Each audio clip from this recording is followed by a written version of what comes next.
In the beginning, God created the sky and the earth. The earth was empty and had no form. Darkness covered the ocean, and God's Spirit was moving over the water. Then God said, "Let there be light." And there was light. God saw that the light was good, so he divided the light from the darkness. God named the light day, and the darkness night. Evening passed, and morning came. This was the first day.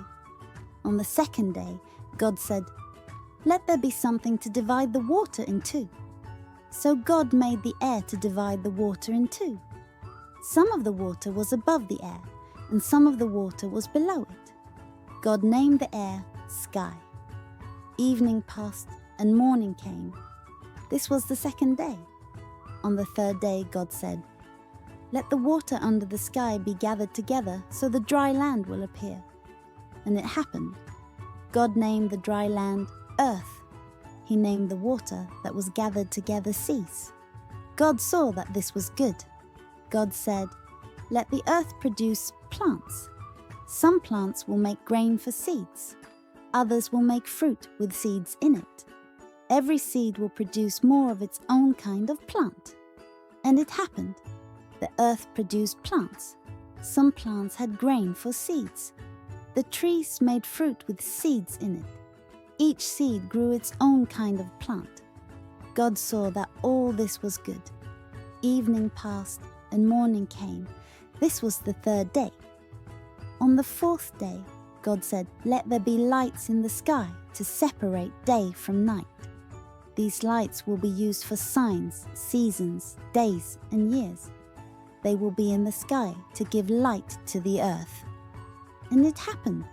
So God made the two large lights. He made the brighter light to rule the day. He made the smaller light to rule the night. He also made the stars. God put all these in the sky to shine on the earth. They are to rule over the day and over the night. He put them there to separate the light from the darkness. God saw that all these things were good. Evening passed, and morning came. This was the fourth day. On the fifth day, God said, "Let the water be filled with living things, and let birds fly in the air above the earth." So God created the large sea animals. He created every living thing that moves in the sea. The sea is filled with these living things. Each one produces more of its own kind. God also made every bird that flies, and each bird produces more of its own kind. God saw that this was good. God blessed them and said, "Have many young ones and grow in number. Fill the water of the seas and let the birds grow in number on the earth." Evening passed, and morning came. This was the fifth day. On the sixth day, God said, "Let the earth be filled with animals, and let each produce more of its own kind. Let there be tame animals, and small crawling animals, and wild animals, and let each produce more of its kind." And it happened. So God made the wild animals, the tame animals, and all the small crawling animals to produce more of their own kind. God saw that this was good. Then God said, "Let us make human beings in our image and likeness, and let them rule over the fish in the sea and the birds in the sky. Let them rule over the tame animals, over all the earth, and over all the small crawling animals on the earth." So God created human beings in his image. In the image of God he created them. He created them male and female. God blessed them and said, "Have many children and grow in number. Fill the earth and be its master. Rule over the fish in the sea and over the birds in the sky. Rule over every living thing that moves on the earth." God said, "Look, I have given you all the plants that have grain for seeds, and I have given you all the trees whose fruits have seeds in them. They will be food for you. I have given all the green plants to all the animals to eat. They will be food for every wild animal, every bird of the air, and every small crawling animal. And it happened. God looked at everything he had made, and it was very good. Evening passed, and morning came. This was the 6th day. So the sky, the earth, and all that filled them were finished. By the 7th day, God finished the work he had been doing. So on the 7th day, he rested from all his work. God blessed the 7th day and made it a holy day. He made it holy because on that day he rested.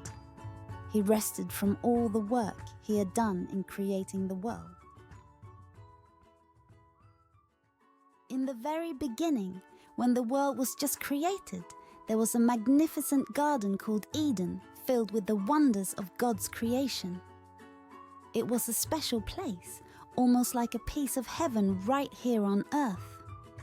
There were rivers that flowed through the landscape, tall trees with juicy fruits of all kinds, colorful flowers blooming in every corner, and all kinds of animals.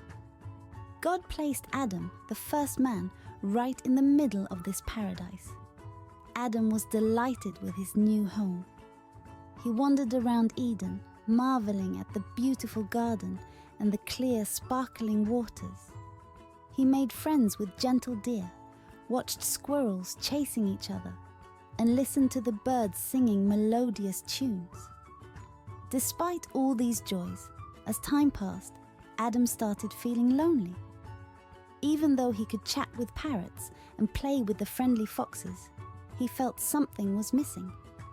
They were good companions, but they couldn't understand him fully or share his thoughts. Seeing Adam's loneliness, God thought to himself, "It is not good for Adam to be alone." Hoping to cheer Adam up, God decided to create more friends for him. He brought all kinds of animals and birds to Adam. There were lions that roared majestically, rabbits that hopped around softly, and peacocks that displayed their colorful feathers. Adam enjoyed naming each one like the lion, rabbit, peacock, tiger, etc. He spent his days surrounded by these animals, but when the sun set, a deep feeling of loneliness settled back in. God watched Adam interact with the animals and realized that none of them could be the companion Adam truly needed. So God came up with a wonderful plan. That evening, he caused Adam to fall into a deep, peaceful sleep.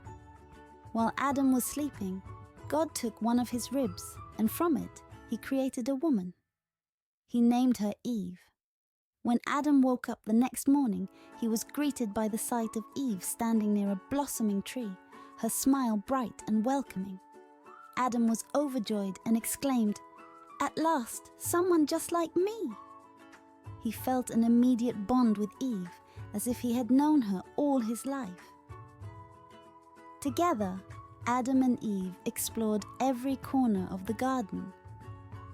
They learned to take care of the plants, helped each other pick fruits, and played games near the streams.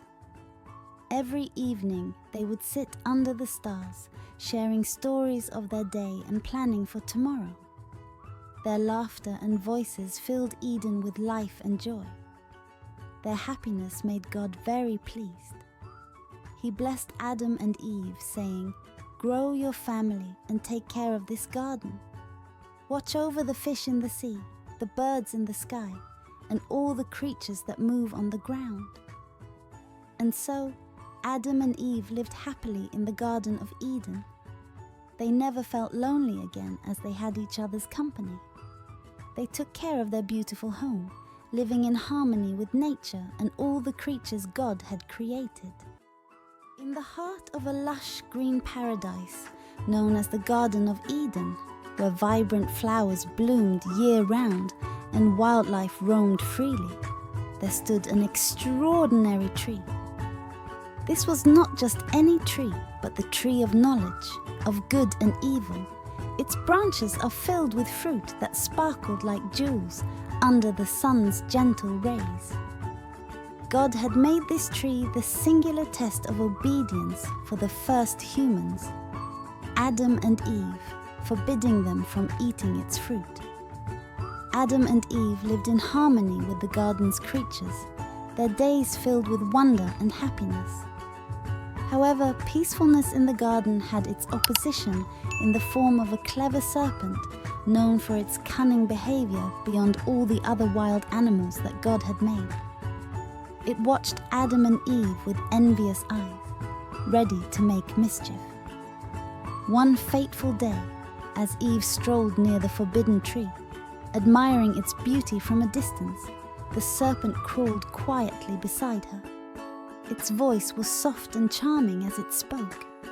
"Eve, why does God forbid you from eating this beautiful fruit?" Eve answered, "God said we may eat of the fruit of the trees of the garden, but of the fruit of the tree which is in the middle of the garden, we shall not eat of it or touch it." The deceptive serpent said, "It is not just any fruit, it is the key to divine knowledge. If you eat it, you will become like God, knowing both good and evil." Eve's eyes gazed at the smooth, tempting shape of the fruit. Her mind wandered with thoughts of wisdom and power. Slowly and hesitantly, she reached out her hand trembling as she touched the fruit's cool skin. Forced by a mix of fear and desire, she picked a fruit and tasted it. The flavor was extremely sweet at first, filling her with a rush of happiness. But as she continued to eat, the sweetness soured to an overwhelming bitterness that seemed to spread throughout her body. Adam, who had been playing in a nearby tree, returned to find Eve holding the half-eaten fruit. Her expression confused Adam. Understanding her actions through the troubled look on her face, Adam felt the weight of a crucial decision. Despite his better judgment, his love for Eve and his own curiosity overcame him. He took the fruit from her hand and ate it, hoping to share whatever blessing might come. As the sun began to set, casting long shadows over the Garden of Eden, they realized their nakedness. Adam and Eve sewed fig leaves together, making garments to cover their nakedness. Fear and shame clouded their hearts, emotions unknown to them before this act of disobedience. That evening, as a cool breeze blew the leaves on the trees, and the creatures in the Garden of Eden prepared for the night, God's voice echoed through the garden. "Adam, Eve, where are you?" Trembling, Adam replied from behind a group of trees, "I heard your voice in the garden, and I was afraid because I had no clothes on. So I hid myself." "And who told you that you had no clothes on?" God's voice was calm, but carried an undertone of sadness. "Have you eaten from the tree that I commanded you not to eat from?"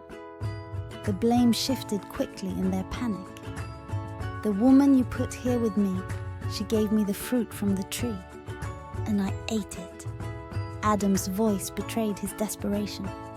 "Eve," her voice barely a whisper said, "the serpent deceived me, and I ate the forbidden fruit."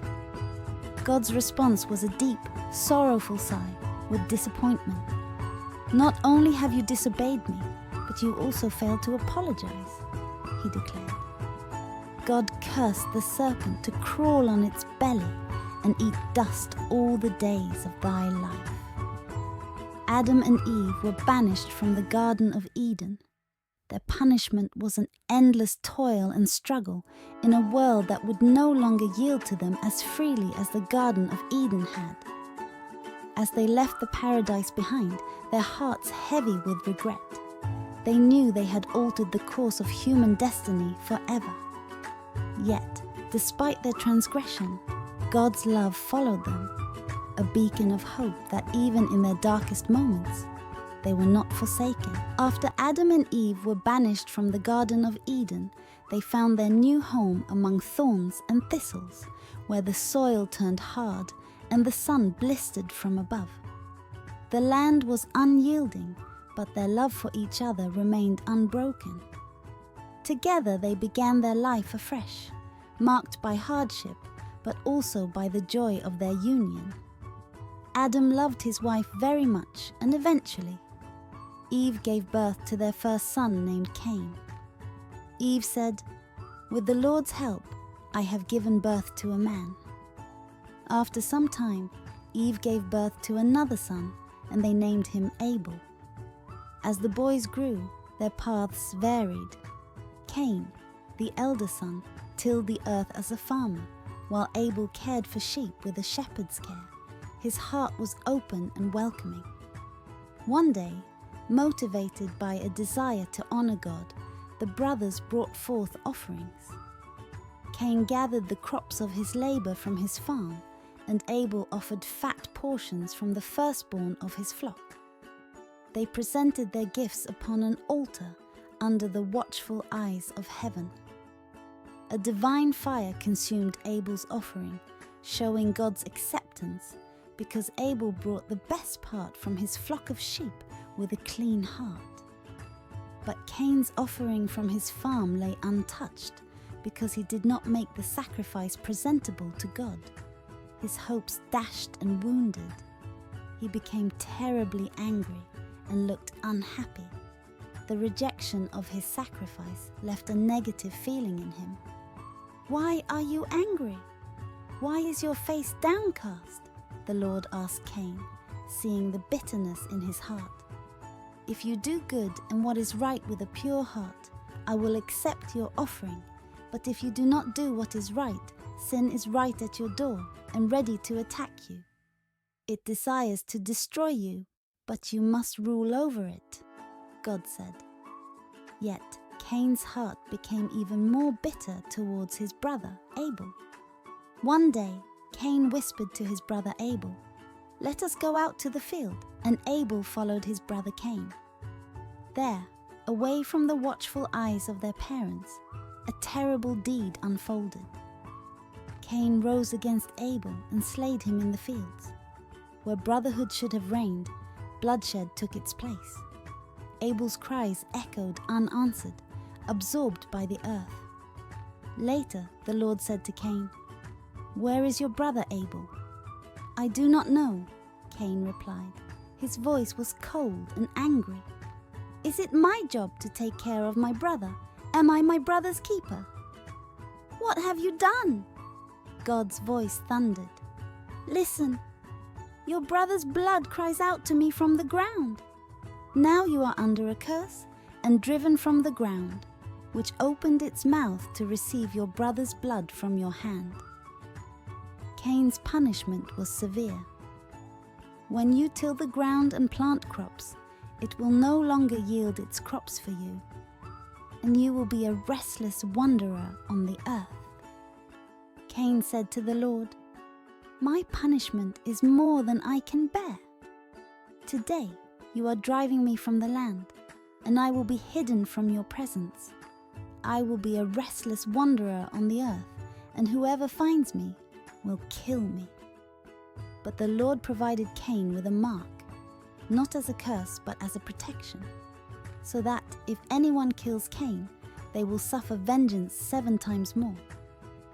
After Cain was marked by God, he left the presence of the Lord and dwelt in the land of Nod, east of Eden. His legacy was a mixture of sorrow and survival, a warning and a lesson to those who would come after. Noah's Ark, Genesis chapter 6 to 9. Before long, people started fighting and hurting one another terribly as the number of people on earth began to grow. God was not happy that they were not enjoying the lovely earth he had made. The Lord saw that human beings on the earth were very wicked. He also saw that their thoughts were only about evil all the time. So the Lord said, "I must make a new beginning.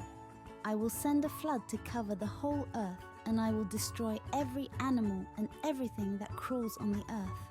I will also destroy the birds of the air." But one man named Noah pleased the Lord and did what was right. He was the most innocent man of his time. he feared God and walked with God. Noah was married and had 3 sons, Shem, Ham, and Japheth. Then God said to Noah, "I have seen that you are the best man among the people of this time. Build a big boat of cypress wood called an ark for yourself, and gather all your family and 2 of every kind of animals, birds, and insects. Make rooms in it and cover it inside and outside with tar. This is how big I want you to build the ark: 140 meters long, 23 meters wide, and 13.5 meters high. Make an opening around the top of the ark. Put a door in the side of the ark. Make an upper, middle, and lower deck in it." God said, "I will send a heavy rain to flood the earth. I will destroy all living things that live under the sky. This includes everything that has the breath of life. Everything on the earth will die, but I will make an agreement with you. You, your sons, your wife, and your sons' wives will all go into the ark. Also, you must bring into the ark 2 of every living thing, male and female. Keep them alive with you. There will be 2 of every kind of birds, animals, and crawling things. This will allow all these animals to continue living on the earth after the flood. Also gather some of every kind of food. Store it on the ark as food for you, your family, and the animals." Noah did everything that God commanded him. 7 days from now, I will send rain on the earth.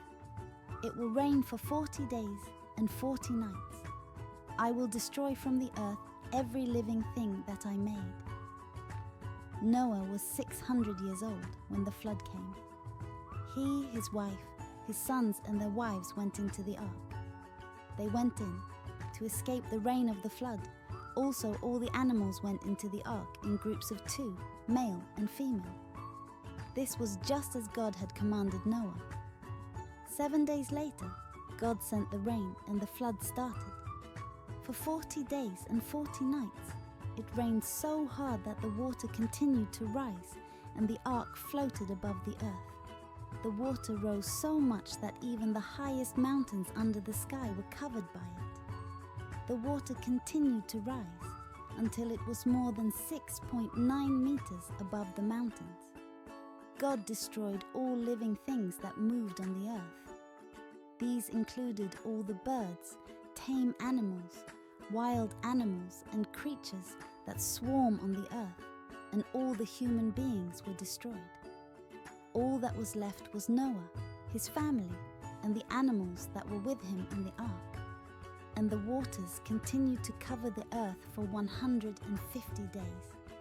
Amazingly, everyone got along nicely in the ark. Even the lion laid down with the lamb. At last, the rain stopped. The clouds in the sky stopped pouring down rain. The water that covered the earth began to go down. After 150 days, the water had gone down so much that the ark touched land again. It came to rest on one of the mountains of Ararat. This was on the 17th day of the 7th month. The water continued to go down. By the 1st day of the 10th month, the tops of the mountains could be seen. 40 days later, Noah opened the window he had made in the ark. He sent out a raven. It flew here and there until the water had dried up from the earth. Then Noah sent out a dove. This was to find out if the water had dried up from the ground. The dove could not find a place to land because water still covered the earth. So it came back to the ark. Noah reached out his hand and took the bird, and he brought it back into the ark. After 7 days, Noah again sent out the dove from the ark.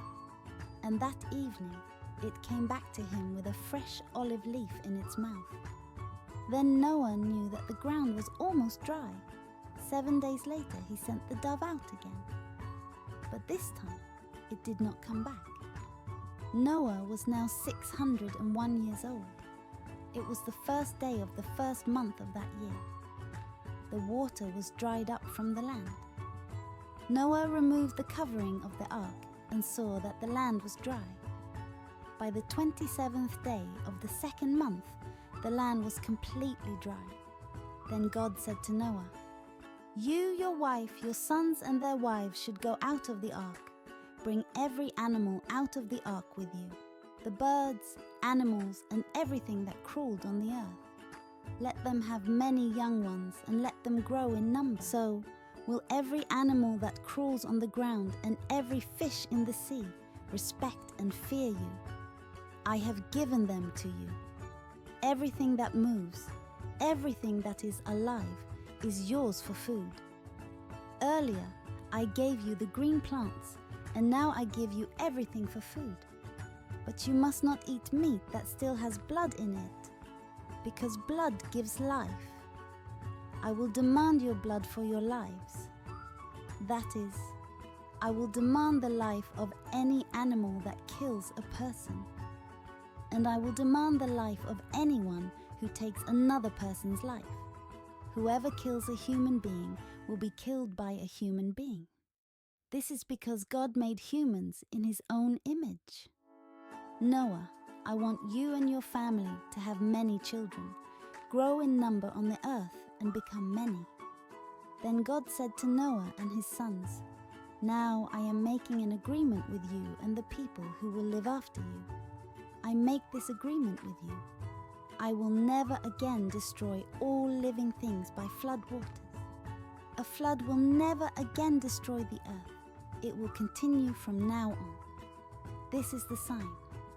I am putting my rainbow in the clouds. It is the sign of the agreement between me and the earth. When I bring clouds over the earth, a rainbow appears in the clouds. Then I will remember my agreement, which is between me and you and every living thing. Flood waters will never again destroy any living thing on the earth. When the rainbow appears in the clouds, I will see it. Then I will remember the agreement that continues forever. It is between me and every living thing on the earth." So God said to Noah, "That rainbow is a sign. It is the sign of the agreement that I made with all living things on earth." Abraham and Sarah, Genesis chapter 12 to 22. Abram was sad because he and his wife Sarai had no children. Then the Lord said to Abram, "Leave your country, your relatives, and your father's family. Go to the land I will show you. I will make you a great nation, and I will bless you. I will make you famous, and you will be a blessing to others. I will bless those who bless you. I will place a curse on those who harm you, and all the people on earth will be blessed through you." So Abram left Haran as the Lord had told him, and Lot went with him. At this time Abram was 75 years old. Abram took his wife Sarai, his nephew Lot, and everything they owned. They took all the servants they had gained in Haran. They set out from Haran, planning to go to the land of Canaan. In time they arrived there. Abram traveled through that land. He went as far as the great tree of Moreh at Shechem. The Canaanites were living in the land at that time. The Lord appeared to Abram.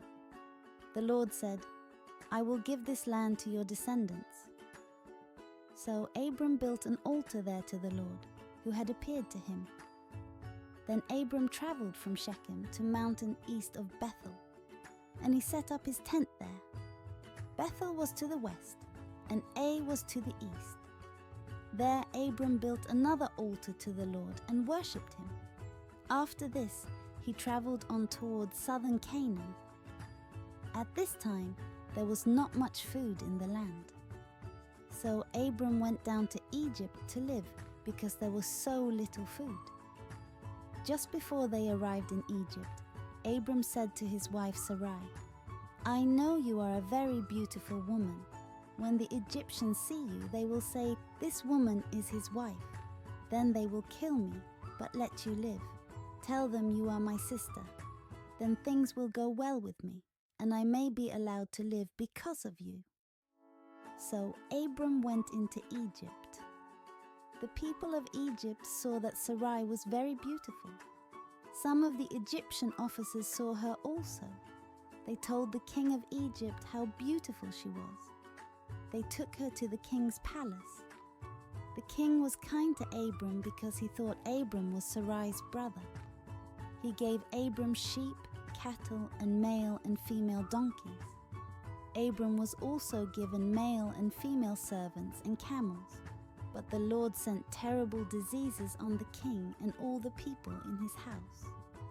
This was because of Abram's wife Sarai. So the king sent for Abram. The king said, "What have you done to me? Why didn't you tell me Sarai was your wife? Why did you say she is my sister? I made her my wife. But now here is your wife. Take her and leave." Then the king commanded his men to make Abram leave Egypt. So Abram and his wife left with everything they owned. So Abram, his wife and Lot left Egypt. They took everything they owned and traveled to southern Canaan. Abram was very rich in cattle, silver and gold. He left southern Canaan and went back to Bethel. He went where he had camped before, between Bethel and Ai. It was the place where Abram had built an altar before, so he worshipped the Lord there. During this time, Lot was traveling with Abram. Lot also had many sheep, cattle, and tents. Abram and Lot had so many animals that the land could not support both of them together. Abram's herders and Lot's herders began to argue. The Canaanites and the Perizzites were living in the land at this time. So Abram said to Lot, "There should be no arguing between you and me. Your herders and mine should not either. We are brothers. We should separate. The whole land is there in front of you. If you go to the left, I will go to the right. If you go to the right, I will go to the left." Lot looked all around and saw the whole Jordan Valley. He saw that there was much water there. It was like the Lord's garden, like the land of Egypt in the direction of Zoar. This was before the Lord destroyed Sodom and Gomorrah. So Lot chose to move east and live in the Jordan Valley. In this way, Abram and Lot separated. Abram lived in the land of Canaan, but Lot lived among the cities of the Jordan Valley. He moved very near to Sodom. Now the people of Sodom were very evil. They were always sinning against the Lord. After Lot left, the Lord said to Abram, "Look all around you. Look north and south and east and west. All this land that you see, I will give to you and your descendants forever. I will make your descendants as many as the dust of the earth. If anyone could count the dust on the earth, he could count your people. Get up, walk through all this land I am now giving to you." So Abram moved his tents. He went to live near the great trees on Mamre. This was at the city of Hebron. There he built an altar to the Lord. Then there was war among the kings of the nations where Lot lived. One of the kings and his armies took everything the people of Sodom and Gomorrah owned. They also took all their food. They took Lot, Abram's nephew, who was living in Sodom. The enemies also took everything he owned. Then they left. One of the men who was not captured went to Abram and told him what had happened. Abram learned that Lot had been captured. So he called out his 318 trained men who had been born in his camp. After defeating all the kings and enemies, Abram brought back everything the enemies had stolen. And he also brought back Lot and everything Lot owned. Then Abram went home. After these things happened, the Lord spoke his word to Abram in a vision. God said, "Abram, don't be afraid. I will defend you, and I will give you a great reward." But Abram said, "Lord God, what can you give me? I have no son." so my slave Eliezer from Damascus will get everything I own after I die." Abram said, "Look, you have given me no son, so a slave born in my house will inherit everything I have." Then the Lord spoke his word to Abram. He said, "That slave will not be the one to inherit what you have. You will have a son of your own, and your son will inherit what you have." Then God led Abram outside. God said, "Look at the sky. There are so many stars you cannot count them, and your descendants will be too many to count." Abram believed the Lord, and the Lord accepted Abram's faith, and that faith made him acceptable to God. God said to Abram, "I am the Lord who led you out of Babylonia. I did that so I could give you this land to own." But Abram said, "Lord God, how can I be sure that I will own this land?" The Lord said to Abram, "Bring me a 3-year-old cow, a 3-year-old goat, and a 3-year-old male sheep. Also bring me a dove and a young pigeon." Abram brought them all to God. Then Abram killed the animals and cut each of them into 2 pieces. He laid each half opposite the other half, but he did not cut the birds in half. Later, large birds flew down to eat the animals, but Abram chased them away. As the sun was going down, Abram fell into a deep sleep. While he was asleep, a very terrible darkness came. Then the Lord said to Abram, "You can be sure that your descendants will be strangers and travel in a land they don't own. The people there will make them slaves, and they will do cruel things to them for 400 years. But I will punish the nation where they are slaves. Then your descendants will leave that land, taking great wealth with them. Abram, you will live to be very old. You will die in peace and will be buried. After your great-grandchildren are born, your people will come to this land again. It will take that long because the Amorites are not yet evil enough to punish." The sun went down, and it was very dark. Suddenly, a smoking firepot and a blazing torch passed between the halves of the dead animals. So on that day, the Lord made an agreement with Abram. The Lord said, "I will give this land to your descendants. I will give them the land between the river of Egypt and the great river Euphrates." When Abram was 99 years old, the Lord appeared to him. The Lord said, "I am God all-powerful. Obey me and do what is right. I will make an agreement between us. I will make you the ancestor of many people." Then Abraham bowed face down on the ground. God said to him, "I am making my agreement with you. I will make you the father of many nations. I am changing your name from Abram to Abraham. This is because I am making you a father of many nations. I will give you many descendants. New nations will be born from you. Kings will come from you. And I will make an agreement between me and you and all your descendants from now on. I will be your God and the God of all your descendants. You live in the land of Canaan now as a stranger, but I will give you and your descendants all this land forever, and I will be the God of your descendants." Then God said to Abraham, "You and your descendants must keep this agreement from now on. This is my agreement with you and all your descendants. Every male among you must be circumcised. You must obey this agreement. Cut away the foreskin to show that you follow the agreement between me and you. From now on, when a baby boy is 8 days old, you will circumcise him.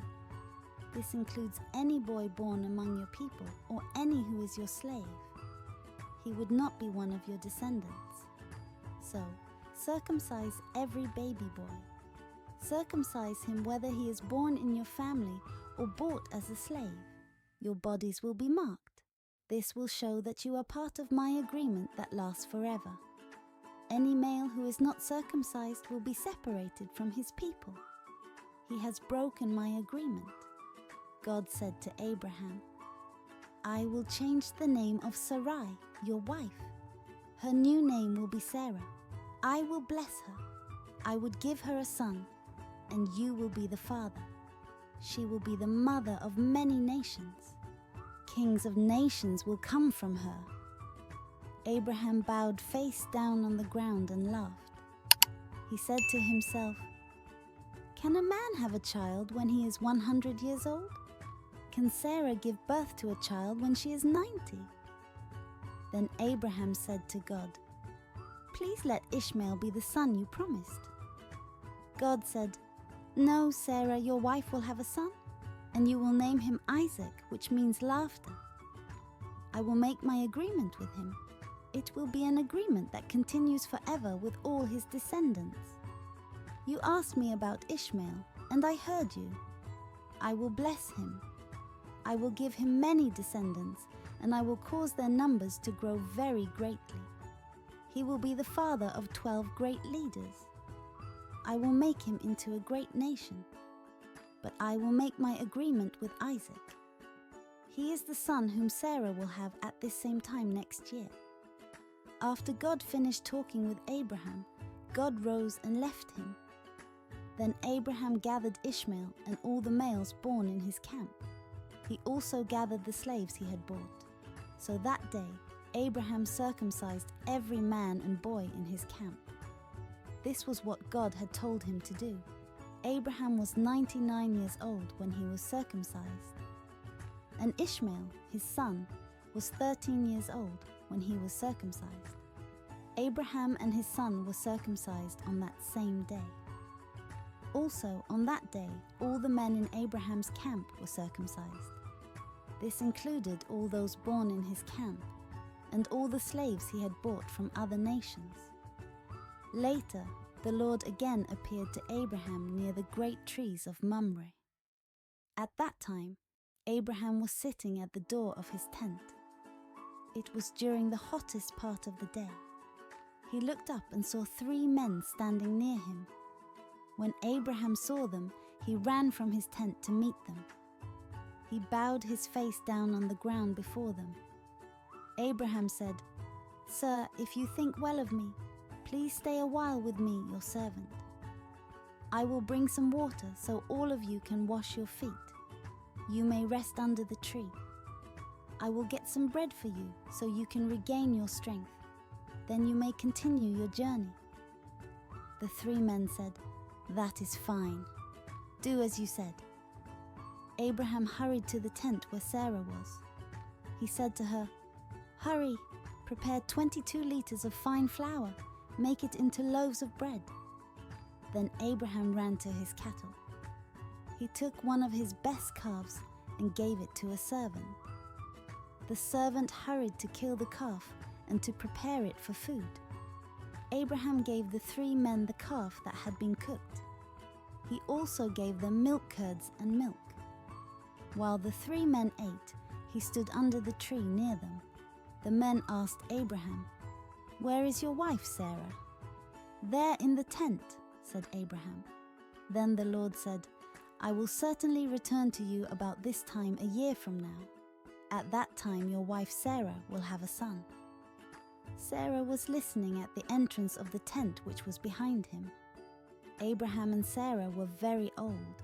Sarah was past the age when women normally had children. So she laughed to herself, "My husband and I are too old to have a baby." Then the Lord said to Abraham, "Why did Sarah laugh? Why did she say, 'I am too old to have a baby'? Is anything too hard for the Lord? No, I will return to you at the right time a year from now, and Sarah will have a son." Sarah was afraid. So she lied and said, "I didn't laugh." But the Lord said, "No, you did laugh." Then the men got up to leave and started out towards Sodom. Abraham walked along with them a short time to send them on their way. The Lord said, "Should I tell Abraham what I'm going to do now? Abraham's children will certainly become a great and powerful nation, and all nations on earth will be blessed through him. I have chosen him so he would command his children and his descendants to live the way the Lord wants them to. I did this so they would live right and be fair. Then I, the Lord, will give Abraham what I promised him." Then the Lord said, "I have heard many things against the people of Sodom and Gomorrah. They are very evil, so I will go down and see if they are as bad as I have heard." So the men turned and went towards Sodom, but Abraham stood there before the Lord. Then Abraham approached the Lord. Abraham asked, "Lord, do you plan to destroy the good people along with the evil people? What if there are 50 good people in that city? Will you still destroy it? Surely you will save the city for the 50 good people living there. Surely you will not destroy the good people along with the evil people. Then the good people and the evil people would be treated the same. You are the judge of all the earth. Won't you do what is right?" Then the Lord said, "If I find 50 good people in the city of Sodom, I will save the whole city because of them." Then Abraham said, "I am only dust and ashes. Yet I have been brave to speak to the Lord. What if there are only 45 good people in the city? Will you destroy the whole city for the lack of 5 good people?" The Lord said, "If I find 45 good people there, I will not destroy the city." Again, Abraham said to the Lord, "If you find only 40 good people there, will you destroy the city?"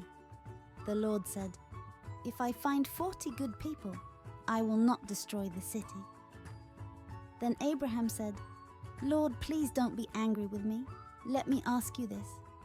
If you find only 30 good people in the city, will you destroy it?"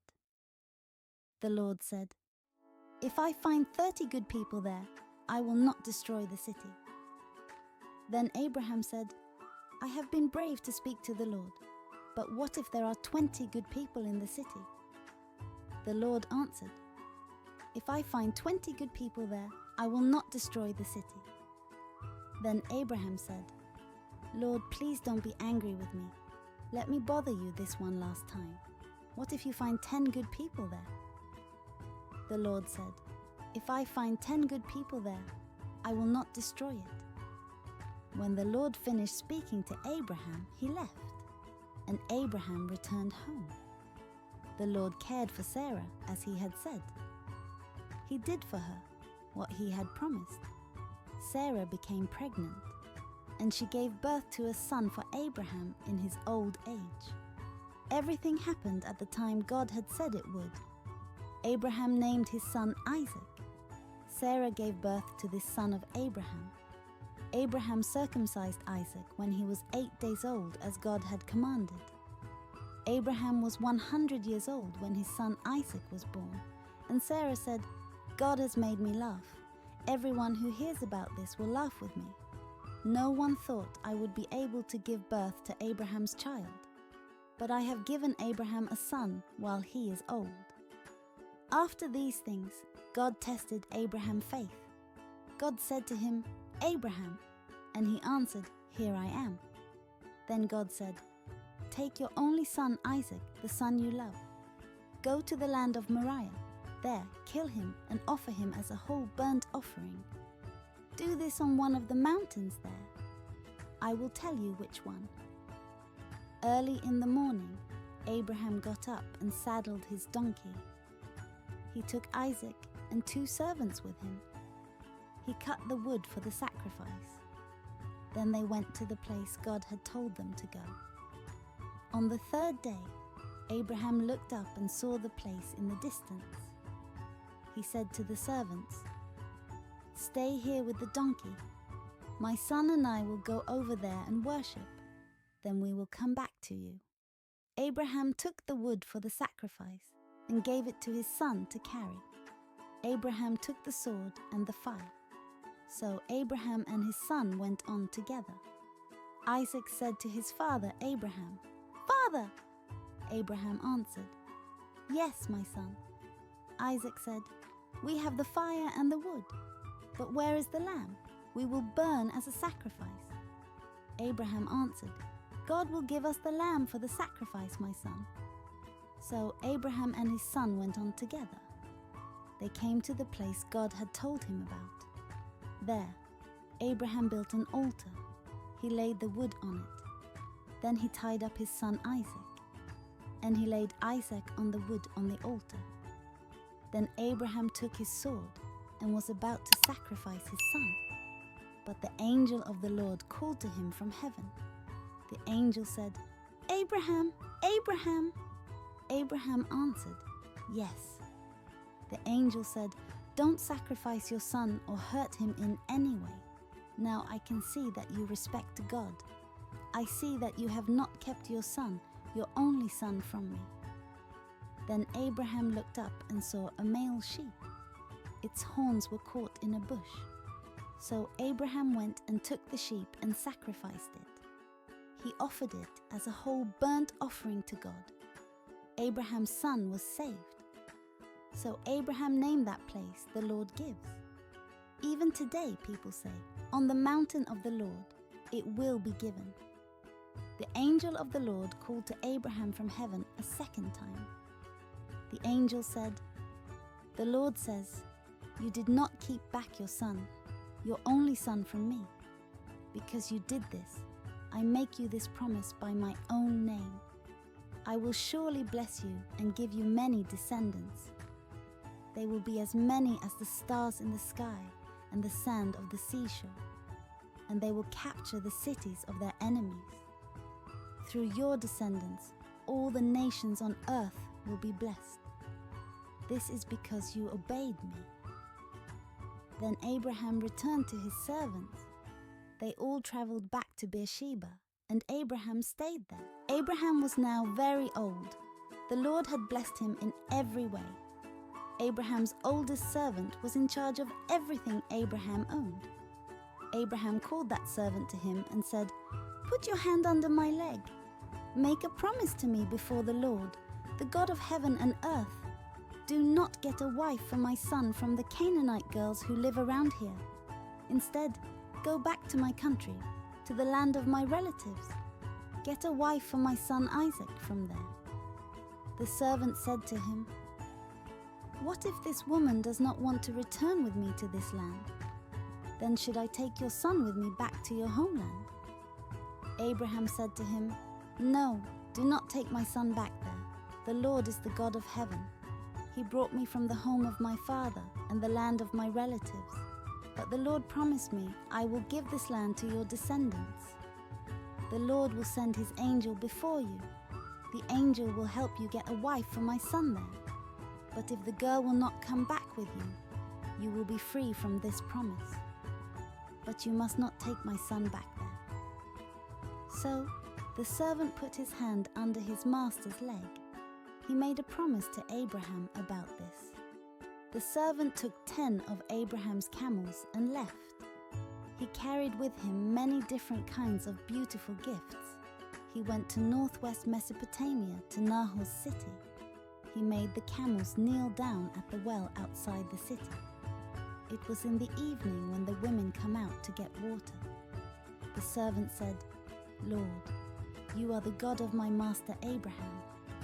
Allow me to find a wife for his son today. Please show this kindness to my master Abraham. Here I am standing by the spring of water. The girls from the city are coming out to get water. I will say to one of the girls, 'Please put your jar down so I can drink.' Then let her say, 'Drink, and I will also give water to your camels.' If that happens, I will know she is the right one for your servant Isaac, and I will know that you have shown kindness to my master." Before the servant had finished praying, Rebekah came out of the city. She was the daughter of Bethuel. Bethuel was the son of Milcah and Nahor, Abraham's brother. Rebekah was carrying her water jar on her shoulder. She was very pretty. She was a virgin. She had never had physical relations with a man. She went down to the spring and filled her jar. Then she came back up. The servant ran to her and said, "Please give me a little water from your jar." Rebekah said, "Drink, sir." She quickly lowered the jar from her shoulder and gave him a drink. After he finished drinking, Rebekah said, "I will also pour some water for your camels." So she quickly poured all the water from her jar into the drinking trough for the camels. Then she kept running to the well until she had given all the camels enough to drink. The servant quietly watched her. He wanted to be sure the Lord had made his trip successful. After the camels had finished drinking, he gave Rebekah a gold ring weighing 1/5 of an ounce. He also gave her 2 gold arm bracelets weighing about 4 ounces each. The servant asked, "Who is your father? Is there a place in his house for me and my men to spend the night?" Rebekah answered, "My father is Bethuel. He is the son of Milcah and Nahor." Then she said, "And yes, we have straw for your camels. We have a place for you to spend the night." The servant bowed and worshipped the Lord. He said, "Blessed is the Lord, the God of my master Abraham. The Lord has been kind and truthful to him. He has led me to my master's relatives." Then Rebekah ran and told her mother's family about all these things. She had a brother named Laban. He ran out to Abraham's servant, who was still at the spring. Laban had heard what she had said, and he had seen the ring and the bracelets on his sister's arms. So he ran out to the well, and there was the man standing by the camels at the spring. Laban said, "Sir, you are welcome to come in. You do not have to stand outside. I have prepared the house for you and also a place for your camels." So Abraham's servant went into the house. Laban unloaded the camels and gave them straw and food. Then Laban gave water to Abraham's servant so he and the men with him could wash their feet. Then Laban gave the servant food. But the servant said, "I will not eat until I have told you why I came." So Laban said, "Then tell us." He said, "I am Abraham's servant. The Lord has greatly blessed my master in everything. My master has become a rich man. The Lord has given him many flocks of sheep and herds of cattle. He has given Abraham silver and gold, male and female servants, camels and horses. Sarah, my master's wife, gave birth to a son when she was old. My master has given everything he owns to that son. My master had me make a promise to him. He said, 'Do not get a wife for my son from the Canaanite girls who live around here. Instead, you must go to my father's people and to my family. There you must get a wife for my son.' I said to my master, 'What if the woman will not come back with me?' But he said, 'I serve the Lord. He will send his angel with you and will help you. You will get a wife for my son from my family and my father's people. Then you will be free from the promise. Or if they will not give you a wife for my son, you will be free from this promise.' Today I came to this spring. I said, 'Lord, God of my master Abraham, please make my trip successful. Look, I am standing by this spring of water. I will wait for a young woman to come out to get water. Then I will say, "Please give me water from your jar to drink." Then let her say, "Drink this water. I will also get water for your camels." By this I will know the Lord has chosen her for my master's son." Before I finished my silent prayer, Rebekah came out of the city. She had her water jar on her shoulder. She went down to the spring and got water. I said to her, "Please give me a drink." She quickly lowered the jar from her shoulder. She said, "Drink this. I will also get water for your camels." So I drank, and she gave water to my camels also. Then I asked her, "Who is your father?" She answered, "My father is Bethuel's son of Milcah and Nahor." Then I put the ring in her nose and the bracelets on her arms. At that time I bowed my head and thanked the Lord. I praised the Lord, the God of my master Abraham. I thanked him because he led me on the right road to get the granddaughter of my master's brother for his son. Now tell me, will you be kind and truthful to my master? And if not, tell me so. Then I will know what I should do." Laban and Bethuel answered, "This is clearly from the Lord. We cannot change what must happen. Rebekah is yours. Take her and go. Let her marry your master's son, as the Lord has commanded." When Abraham's servant heard these words, he bowed face down on the ground before the Lord. Then the servant gave Rebekah gold and silver jewelry and clothes. He also gave expensive gifts to her brother and mother. The servant and the men with him ate and drank, and they spent the night there. When they got up the next morning, the servant said, "Now let me go back to my master." Rebekah's mother and her brother said, "Let Rebekah stay with us at least 10 days. After that, she may go." But the servant said to them, "Do not make me wait. The Lord has made my trip successful. Now let me go back to my master." Rebekah's brother and mother said, "We will call Rebekah and ask her what she wants to do." They called her and asked her, "Do you want to go with this man now?"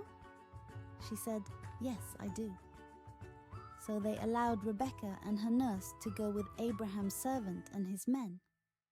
They blessed Rebekah and said, "Our sister, may you be the mother of thousands of people, and may your descendants capture the cities of their enemies." Then Rebekah and her servant girls got on the camels and followed the servant and his men. So the servant took Rebekah and left. At this time Isaac had left Beer Lahai-roi. He was living in southern Canaan. One evening he went out to the field to think. As he looked up, he saw camels coming. Rebekah looked and saw Isaac. Then she jumped down from the camel. She asked the servant, "Who is that man walking in the field to meet us?" The servant answered, "That is my master." So Rebekah covered her face with her veil. The servant told Isaac everything that had happened. Then Isaac brought Rebekah into the tent of Sarah, his mother, and she became his wife. Isaac loved her very much, so he was comforted after his mother's death. Once there was a time of hunger in the land. This was besides a time of hunger that happened during Abraham's life. So Isaac went to the town of Gerar. He went to see Abimelech, king of the Philistines. The Lord appeared to Isaac and said, "Do not go down to Egypt. Live in the land where I tell you to live. Stay in this land, and I will be with you. I will bless you. I will give you and your descendants all these lands. I will keep the agreement I made to Abraham your father. I will give you many descendants. They will be as hard to count as the stars in the sky. And I will give them all these lands. Through your descendants, all the nations on the earth will be blessed. I will do this because your father Abraham obeyed me. He did what I said. He obeyed my commands, my teachings, and my rules." So Isaac stayed in Gerar. Isaac's wife Rebekah was very beautiful. The men of that place asked Isaac about her. Isaac said, "She is my sister." He was afraid to tell them she was his wife. He thought they might kill him so they could have her. Isaac lived there a long time. One day, as Abimelech, king of the Philistines, looked out his window, he saw Isaac. Isaac was holding his wife Rebekah tenderly. Abimelech called for Isaac and said, "This woman is your wife. Why did you say she was your sister?" Isaac said to him, "I was afraid you would kill me so you could have her." Abimelech said, "What have you done to us? One of our men might have had physical relations with your wife. Then we would have been guilty of a great sin." So Abimelech warned everyone. He said, "Anyone who touches this man or his wife will be put to death." Isaac planted seed in that land. and that year he gathered a great harvest. The Lord blessed him very much. Isaac became rich. He gathered more wealth until he became a very rich man. He had many slaves and many flocks and herds. The Philistines envied him, so they stopped up all the wells the servants of Isaac's father Abraham had dug. They had dug them when Abraham was alive. The Philistines filled those wells with dirt. And Abimelech said to Isaac, "Leave our country. You have become much more powerful than we are." So Isaac left that place. He camped in the valley of Gerar and lived there. Long before this time, Abraham had dug many wells. After Abraham died, the Philistines filled them with dirt. So Isaac dug those wells again. He gave them the same names his father had given them. Isaac's servants dug a well in the valley. From it a spring of water flowed. But the men who herded sheep in Gerar argued with Isaac's servants. They said, "This water is ours." So Isaac named that well Argue, because they argued with him. Then Isaac's servants dug another well. The people also argued about it. So Isaac named that well Fight. Isaac moved from there and dug another well. No one argued about this one. So he named that well Room Enough. Isaac said, "Now the Lord has made room for us. We will be successful in this land." From there, Isaac went to Beersheba. The Lord appeared to Isaac that night. The Lord said, "I am the God of your father Abraham. Do not be afraid, because I am with you. I will bless you and give you many descendants. I will do this because of my servant Abraham." So Isaac built an altar and worshipped the Lord there. He made a camp there, and his servants dug a well. Abimelech came from Gerar to see Isaac.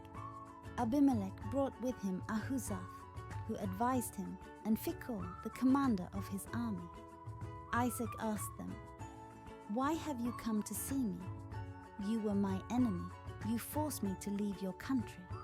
They answered, "Now we know that the Lord is with you. We will make a promise to you, and we would like you to make one to us. We would like to make an agreement with you. We did not hurt you, so promise you will not hurt us. And we were good to you, and we sent you away in peace. Now the Lord has blessed you." So Isaac prepared food for them, and they all ate and drank. Early the next morning, the men made a promise to each other. Then Isaac sent them away, and they left in peace. That day, Isaac's servants came and told him about the well they had dug.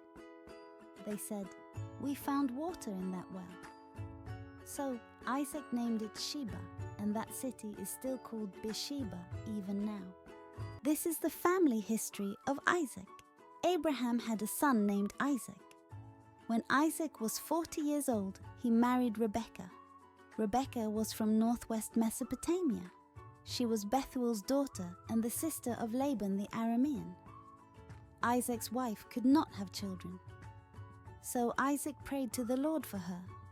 The Lord heard Isaac's prayer, and Rebekah became pregnant. While she was pregnant, the baby struggled inside her. She asked, "Why is this happening to me?" Then she went to get an answer from the Lord. The Lord said to her, "Two nations are in your body. Two groups of people will be taken from you. One group will be stronger than the other. The older will serve the younger." And when the time came, Rebekah gave birth to twins. The first baby was born red. His skin was like a hairy robe. So he was named Esau. When the second baby was born, he was holding on to Esau's heel. So that baby was named Jacob. Isaac was 60 years old when they were born. When the boys grew up, Esau became a skilled hunter. He loved to be out in the fields. But Jacob was a quiet man. He stayed among the tents.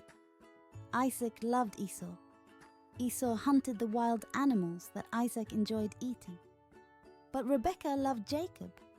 One day, Jacob was boiling a pot of vegetable soup. Esau came in from hunting in the fields. He was weak from hunger. So Esau said to Jacob, "Let me eat some of that red soup. I am weak with hunger." That is why people call him Edom. But Jacob said, "You must sell me your rights as the firstborn son." Esau said, "I am almost dead from hunger. If I die, all of my father's wealth will not help me." But Jacob said, "First, promise me that you will give it to me." So Esau made a promise to Jacob. In this way he sold his part of their father's wealth to Jacob. Then Jacob gave Esau bread and vegetable soup. Esau ate and drank and then left. So Esau showed how little he cared about his rights as the firstborn son. When Isaac was old, his eyes were not good. He could not see clearly. One day he called his older son Esau to him. Isaac said, "Son." Esau answered, "Here I am." Isaac said, "I am old. I do not know when I might die, so take your bow and arrows and go hunting in the field. Kill an animal for me to eat. Prepare the tasty food that I love. Bring it to me and I will eat. Then I will bless you before I die." So Esau went out in the field to hunt. Rebekah was listening as Isaac said this to his son Esau. Rebekah said to her son Jacob, "Listen, I heard your father talking to your brother Esau. Your father said, 'Kill an animal. Prepare some tasty food for me to eat. Then I will bless you before the Lord before I die.' So obey me, my son. Do what I tell you. Go out to our goats and bring me 2 young ones. I will prepare them just the way your father likes them. Then you will take the food to your father, and he will bless you before he dies." But Jacob said to his mother Rebekah, "My brother Esau is a hairy man. I am smooth.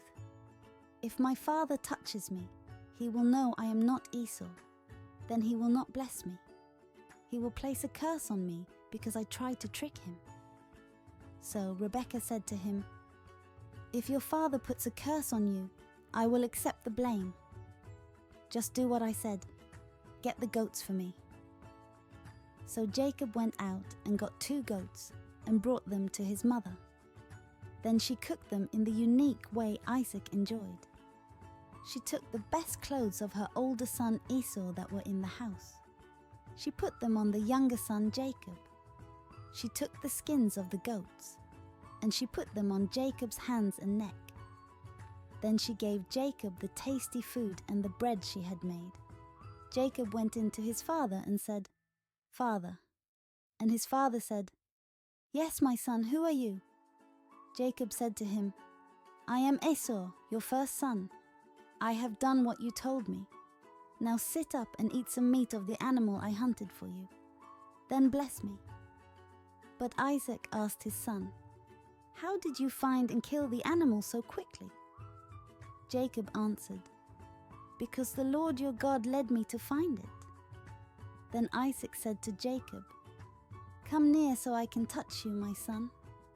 If I can touch you, I will know if you are really my son Esau." So Jacob came near to Isaac, his father. Isaac touched him and said, "Your voice sounds like Jacob's voice, but your hands are hairy like the hands of Esau." Isaac did not know it was Jacob because his hands were hairy like Esau's hands. So Isaac blessed Jacob. Isaac asked, "Are you really my son Esau?" Jacob answered, "Yes, I am." Then Isaac said, "Bring me the food. I will eat it and bless you." So Jacob gave him the food, and Isaac ate. Jacob gave him wine, and he drank. Then Isaac said to him, "My son, come near and kiss me." So Jacob went to his father and kissed him. Isaac smelled Esau's clothes and blessed him. Isaac said, "The smell of my son is like the smell of the field that the Lord has blessed. May God give you plenty of rain and good soil. Then you will have plenty of grain and wine. May nations serve you. May peoples bow down to you. May you be master over your brothers. May your mother's sons bow down to you. May everyone who curses you be cursed, and may everyone who blesses you be blessed." Isaac finished blessing Jacob. Then, just as Jacob left his father Isaac, Esau came in from hunting. Esau also prepared some tasty food and brought it to his father. He said, "Father, rise and eat the food that your son killed for you. Then bless me." Isaac asked, "Who are you?" He answered, "I am your son, your firstborn son, Esau." Then Isaac trembled greatly. He said, "Then who was it that hunted the animals and brought me food before you came? I ate it, and I blessed him, and it is too late now to take back my blessing." When Esau heard the words of his father, he let out a loud and bitter cry. He said to his father, "Bless me! Me too, my father!" But Isaac said, "Your brother came and tricked me. He has taken your blessing." Esau said, "Jacob is the right name for him. He has tricked me these 2 times. He took away my share of everything you own, and now he has taken away my blessing." Then Esau asked, "Haven't you saved a blessing for me?" Isaac answered, "I gave Jacob the power to be master over you, and all his brothers will be his servants. And I kept him strong with grain and wine. There is nothing left to give you, my son." But Esau continued, "Do you have only one blessing, father? Bless me too, father." Then Esau began to cry aloud. Isaac said to him, "You will live far away from the best land, far from the rain. You will live by using your sword and be a slave to your brother. But when you struggle, you will break free from him." After that, Esau hated Jacob because of the blessing from Isaac. Esau thought to himself, "My father will soon die, and I will be sad for him. After that, I will kill Jacob." Rebekah heard about Esau's plan to kill Jacob. So she sent for Jacob.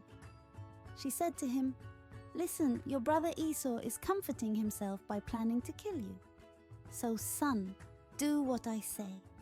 My brother Laban is living in Haran. Go to him at once. Stay with him for a while until your brother is not so angry. In time, your brother will not be angry. He will forget what you did to him. Then I will send a servant to bring you back. I do not want to lose both of my sons on the same day." Then Rebekah said to Isaac, "I am tired of Hittite women. If Jacob marries one of these Hittite women here in this land, I will want to die." Isaac called Jacob and blessed him. Then Isaac commanded him, "You must not marry a Canaanite woman. Go to the house of Bethuel, your mother's father, in northwest Mesopotamia. Laban, your mother's brother, lives there. Marry one of his daughters. May God all-powerful bless you and give you many children. May you become the father of many peoples. May the Lord give you and your descendants the blessing of Abraham. Then you may own the land where you are now living as a stranger. This is the land God gave to Abraham."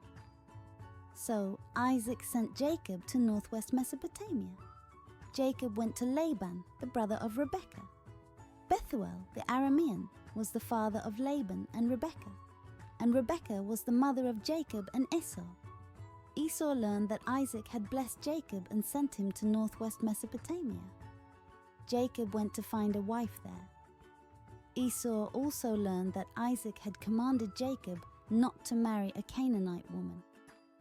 And Esau learned that Jacob had obeyed his father and mother. He had gone to northwest Mesopotamia. So Esau saw that his father Isaac did not want his sons to marry Canaanite women. Now Esau already had wives.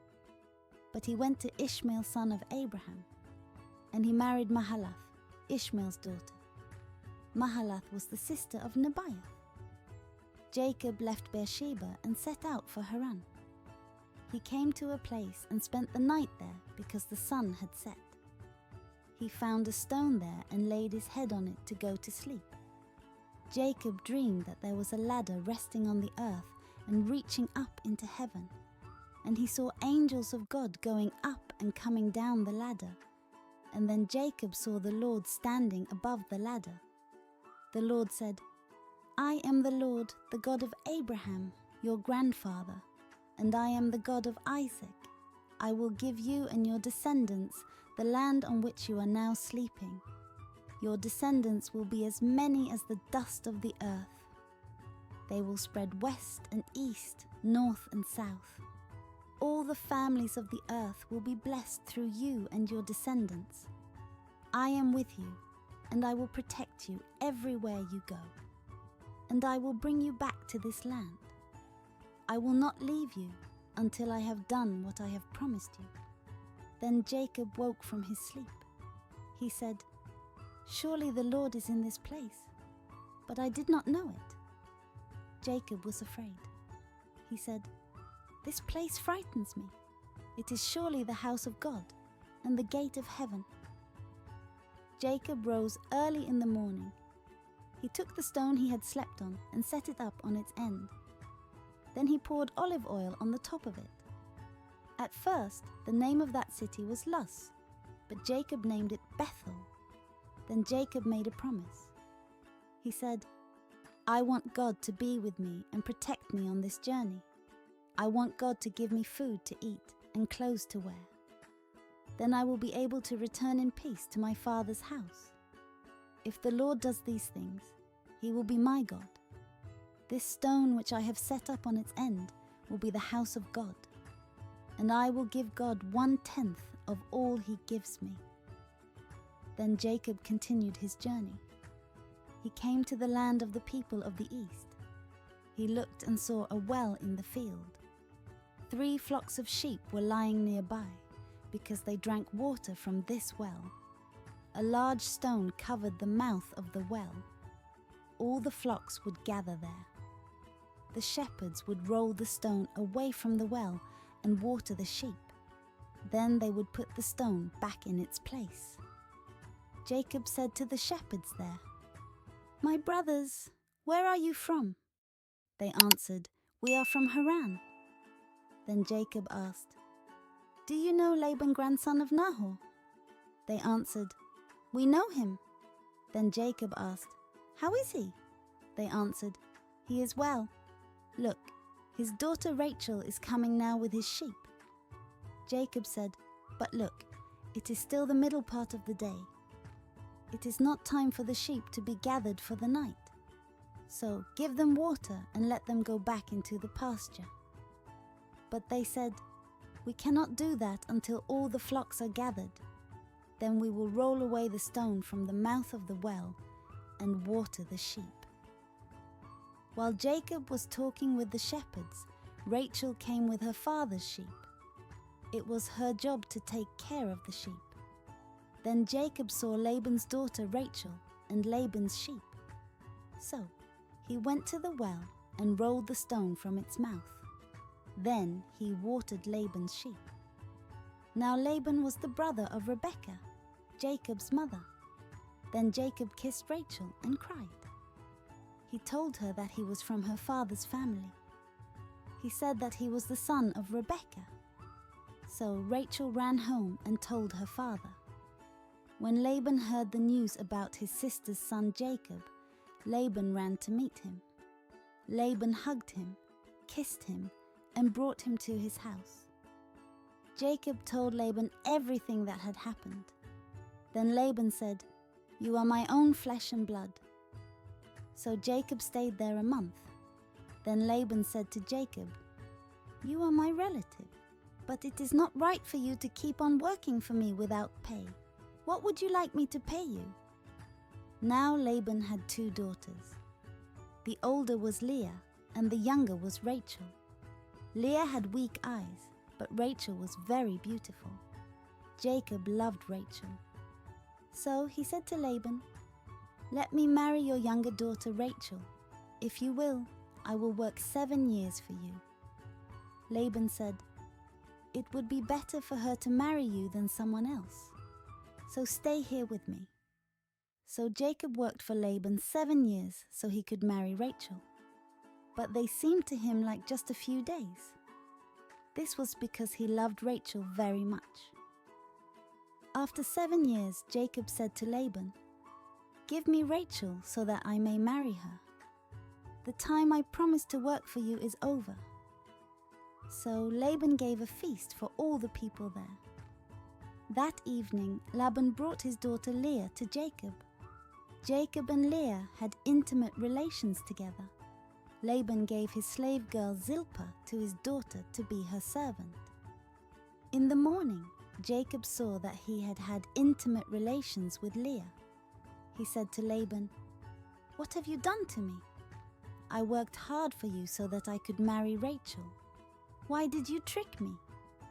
Laban said, "In our country, we do not allow the younger daughter to marry before the older daughter, but complete the full week of the marriage ceremony with Leah. I will give you Rachel to marry also, but you must serve me another 7 years." So Jacob did this and completed the week with Leah. Then Laban gave him his daughter Rachel as a wife. Laban gave his slave girl Bilhah to his daughter Rachel to be her servant. So Jacob had intimate relations with Rachel also, and Jacob loved Rachel more than Leah. Jacob worked for Laban for another 7 years. The Lord saw that Jacob loved Rachel more than Leah. So the Lord made it possible for Leah to have children. But Rachel did not have any children. Leah became pregnant and gave birth to a son. She named him Reuben because she said, "The Lord has seen my troubles. Surely now my husband will love me." Leah became pregnant again and gave birth to another son. She named him Simeon.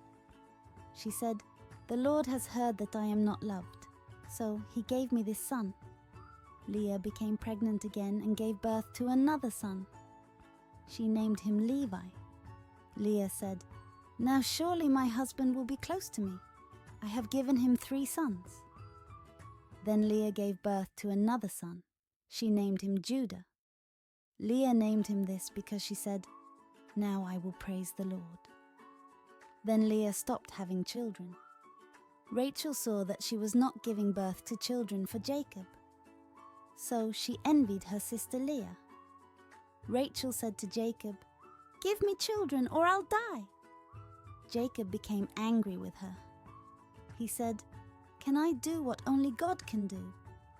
He is the one who has kept you from having children." Then Rachel said, "Here is my slave girl Bilhah.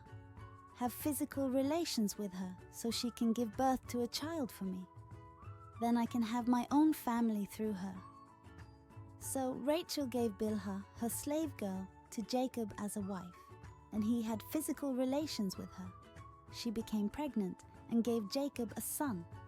Rachel said, "God has declared me innocent. He has listened to my prayer and has given me a son." So Rachel named this son Dan. Bilhah became pregnant again and gave Jacob a second son. Rachel said, "I have struggled hard with my sister, and I have won." So she named that son Naphtali.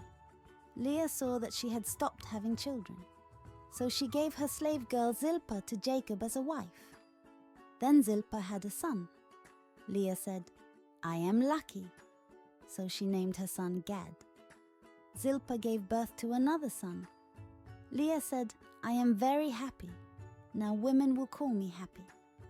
So she named that son Asher. During the wheat harvest, Reuben went into the field and found some mandrake plants. He brought them to his mother Leah. But Rachel said to Leah, "Please give me some of your son's mandrakes." Leah answered, "You have already taken away my husband. Now you are trying to take away my son's mandrakes." But Rachel answered, "If you will give me your son's mandrakes, you may sleep with Jacob tonight." When Jacob came in from the field that night, Leah went out to meet him. She said, "You will have intimate relations with me tonight. I have paid for you with my son's mandrakes." So Jacob slept with her that night. Then God answered Leah's prayer, and she became pregnant again. She gave birth to a fifth son. Leah said, "God has given me what I paid for, because I gave my slave girl to my husband." So Leah named her son Issachar. Leah became pregnant again and gave birth to a sixth son. She said, "God has given me a fine gift. Now surely Jacob will honor me because I have given him 6 sons." So Leah named the son Zebulun. Later, Leah gave birth to a daughter. She named her Dinah. Then God remembered Rachel and answered her prayer. God made it possible for her to have children. She became pregnant and gave birth to a son. She said, "God has taken away my shame." She named him Joseph. Rachel said, "I wish the Lord would give me another son." After the birth of Joseph, Jacob said to Laban, "Now let me go to my own home and country. Give me my wives and my children, and let me go. I have earned them by working for you. You know that I served you well." Laban said to him, "If I have pleased you, please stay. I know the Lord has blessed me because of you. Tell me what I should pay you, and I will give it to you." Jacob answered, "You know that I have worked hard for you. Your flocks have grown while I cared for them. When I came, you had little. Now you have much. Every time I did something for you, the Lord blessed you. But when will I be able to do something for my own family?" Laban asked, "Then what should I give you?" Jacob answered, "I do not want you to give me anything. Just do this one thing. Then I will come back and take care of your flocks. Today let me go through all your flocks of white sheep and black goats. I will take every spotted or speckled lamb. I will take every black lamb and every spotted or speckled goat. That will be my pay. In the future, you can easily see if I am honest. You can come to look at my flocks. If I have any goat that is not speckled or spotted, or any sheep that is not black, you will know I stole it." Laban answered, "Agreed, we will do what you ask." But that day Laban took away all the male goats that had streaks or spots, and he took all the speckled and spotted female goats, all those that had white on them, and he took all the black sheep. He told his sons to watch over them. Laban took these animals to a place that was 3 days' journey away from Jacob. Jacob took care of all the animals that were left. So Jacob cut green branches from poplar, almond, and plane trees. He peeled off some of the bark so that the branches had white stripes on them. He put the branches in front of the flocks at the watering places. When the animals came to drink, they also mated there. So the goats mated in front of the branches. Then the young that were born were streaked, speckled, or spotted. Jacob separated the young animals from the others, and he made them face the streaked and dark animals in Laban's flock. Jacob kept his animals separate from Laban's. When the stronger animals in the flock were mating, Jacob put the branches before their eyes. This was so the animals would mate near the branches. But when the weaker animals mated, Jacob did not put the branches there. So the animals born from the weaker animals were Laban's, and the animals born from the stronger animals were Jacob's. In this way, Jacob became very rich. He had large flocks, many male and female servants, camels, and donkeys. One day, Jacob heard Laban's sons talking. They said, "Jacob has taken everything our father owned. Jacob has become rich in this way." Then Jacob noticed that Laban was not as friendly as he had been before. The Lord said to Jacob, "Go back to the land where your ancestors lived. I will be with you." So Jacob told Rachel and Leah to meet him in the field where he kept his flocks. He said to them, I have seen that your father is not as friendly with me as he used to be. But the God of my father has been with me. You both know that I have worked as hard as I could for your father. But he cheated me. He has changed my pay 10 times. But God has not allowed your father to harm me. At one time Laban said, "You can have all the speckled goats as your pay." After that, all the animals gave birth to speckled young ones. But then Laban said, "You can have all the streaked goats as your pay." After that, all the animals gave birth to streaked babies. So God has taken the animals away from your father, and God has given them to me. I had a dream during the season when the animals were mating. I saw that the only male goats who were mating were streaked, speckled or spotted. The angel of God spoke to me in that dream. He said, "Jacob." I answered, "Yes." The angel said, "Look, only the streaked, speckled or spotted goats are mating. I have seen all the wrong things Laban does to you. I am the God who appeared to you at Bethel. There you poured olive oil on the stone you set up on end. There you made a promise to me. Now I want you to leave here. Go back to the land where you were born." Rachel and Leah answered Jacob, "Our father has nothing to give us when he dies. He has treated us like strangers. He sold us to you, and then he spent all of the money you paid for us. God took all this wealth from our father, and now it belongs to us and our children. So you do whatever God told you to do." So Jacob put his children and his wives on camels. Then they began their journey back to Isaac, his father. He lived in the land of Canaan. All the flocks of animals that Jacob owned walked ahead of them. He carried everything with him that he had gotten while he lived in northwest Mesopotamia. Laban was gone to cut the wool from his sheep. While he was gone, Rachel stole the idols of false gods that belonged to him. And Jacob tricked Laban the Aramean. He did not tell Laban he was leaving. Jacob and his family left quickly.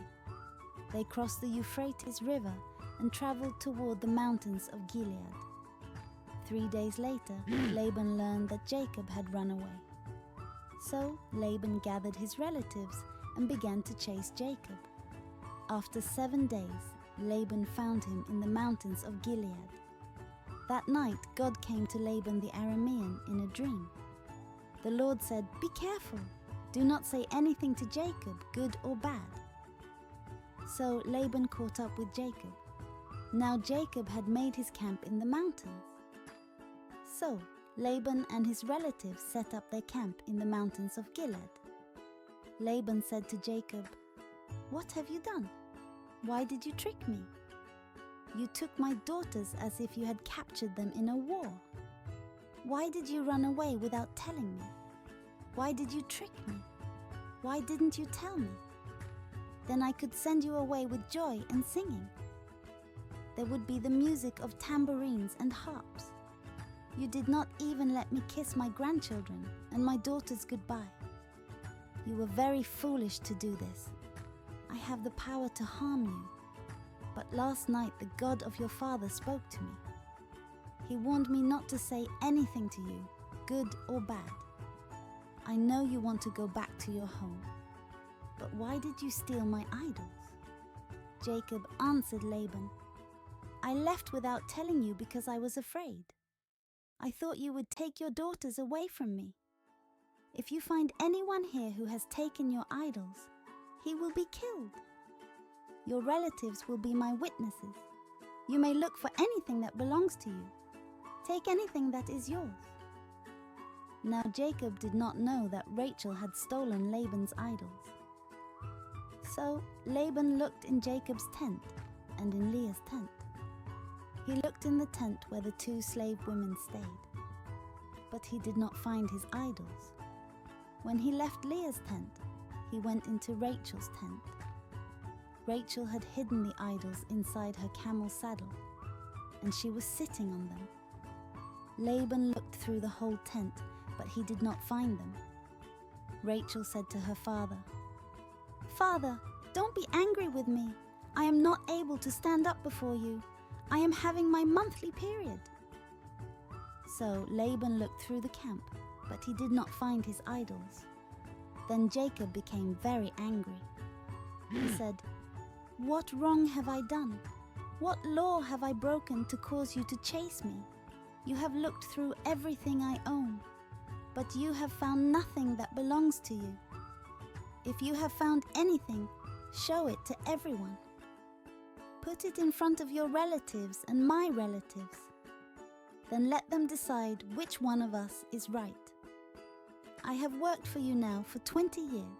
During all that time, none of the lambs and kids died during birth, and I have not eaten any of the male sheep from your flocks. Any time a sheep was killed by wild animals, I did not bring it to you. I made up for the loss myself. You made me pay for any animal that was stolen during the day or night. In the daytime, the sun took away my strength. At night, I was cold and could not sleep. I worked like a slave for you for 20 years. For the first 14 years, I worked to get your 2 daughters. The last 6 years, I worked to earn your animals. And during that time, you changed my pay 10 times. But the God of my father was with me. He is the God of Abraham and the God of Isaac. If God had not been with me, you would have sent me away with nothing. But he saw the trouble I had and the hard work I did. And last night God corrected you. Laban said to Jacob, "These girls are my daughters.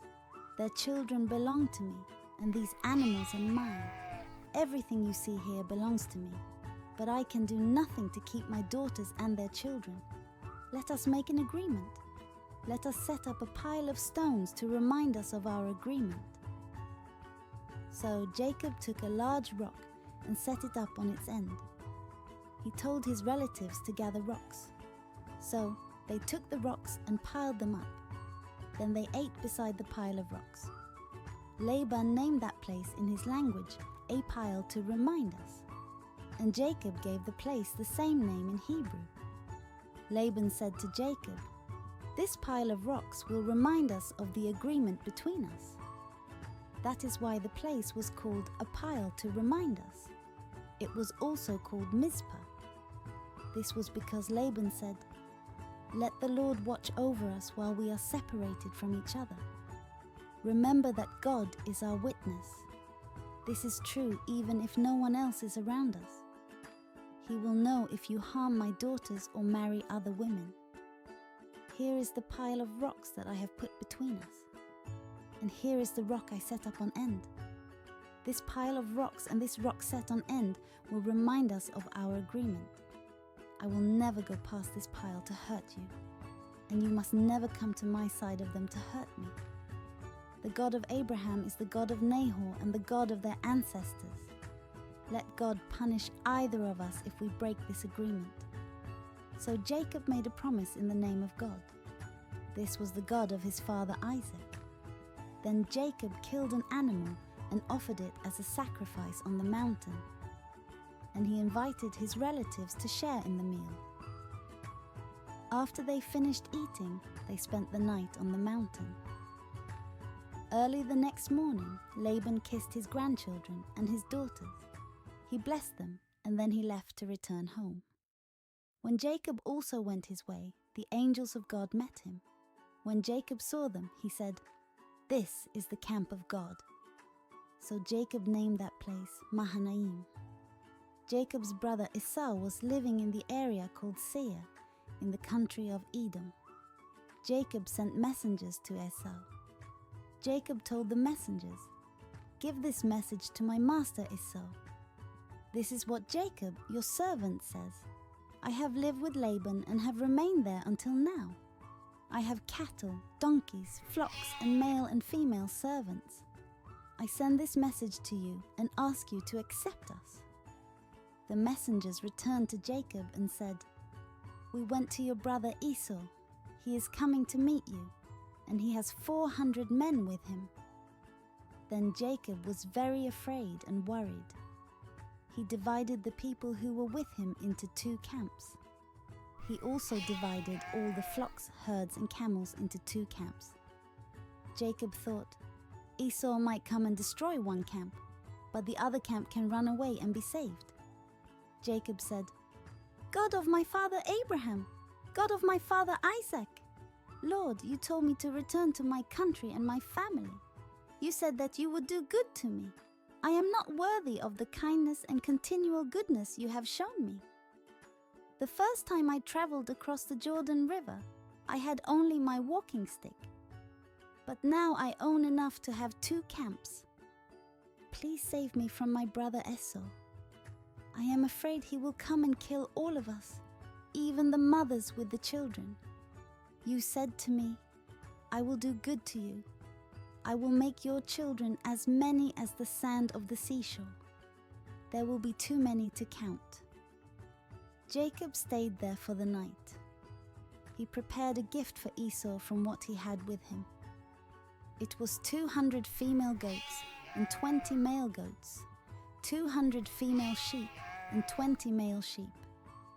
There were 30 female camels and their young, 40 cows and 10 bulls, 20 female donkeys and 10 male donkeys.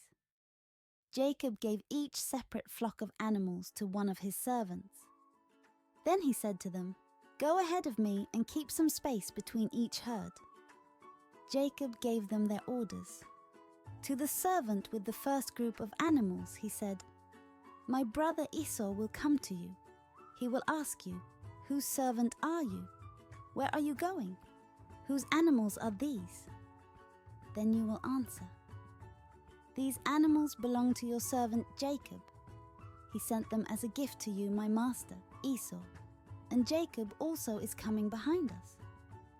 Jacob ordered the second servant, the third servant, and all the other servants to do the same thing.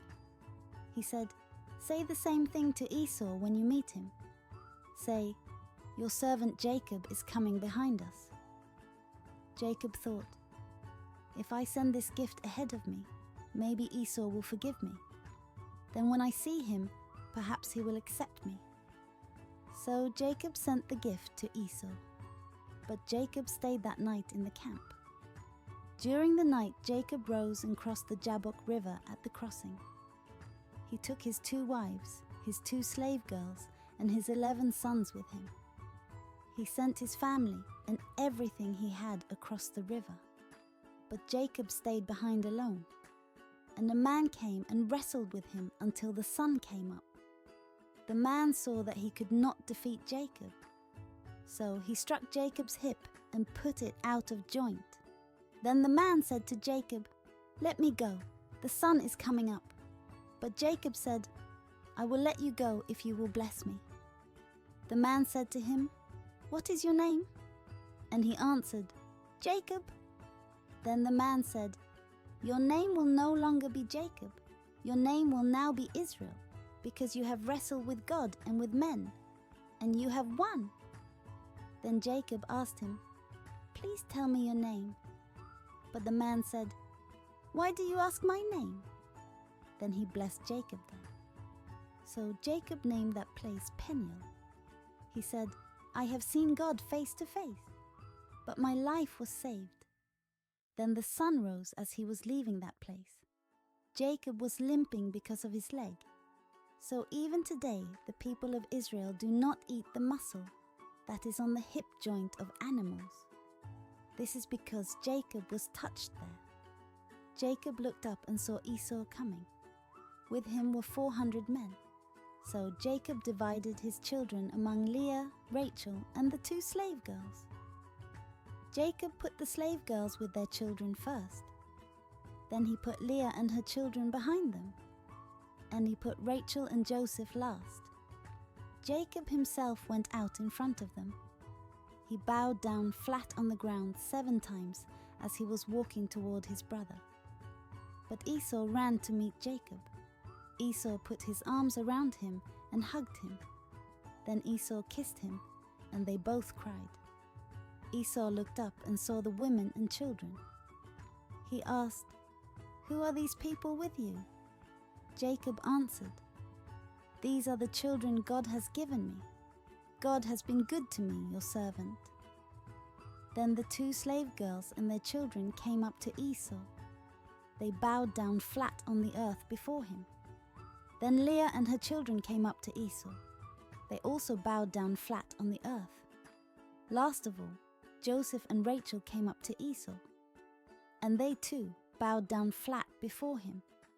Esau said, "I saw many herds as I was coming here. Why did you bring them?"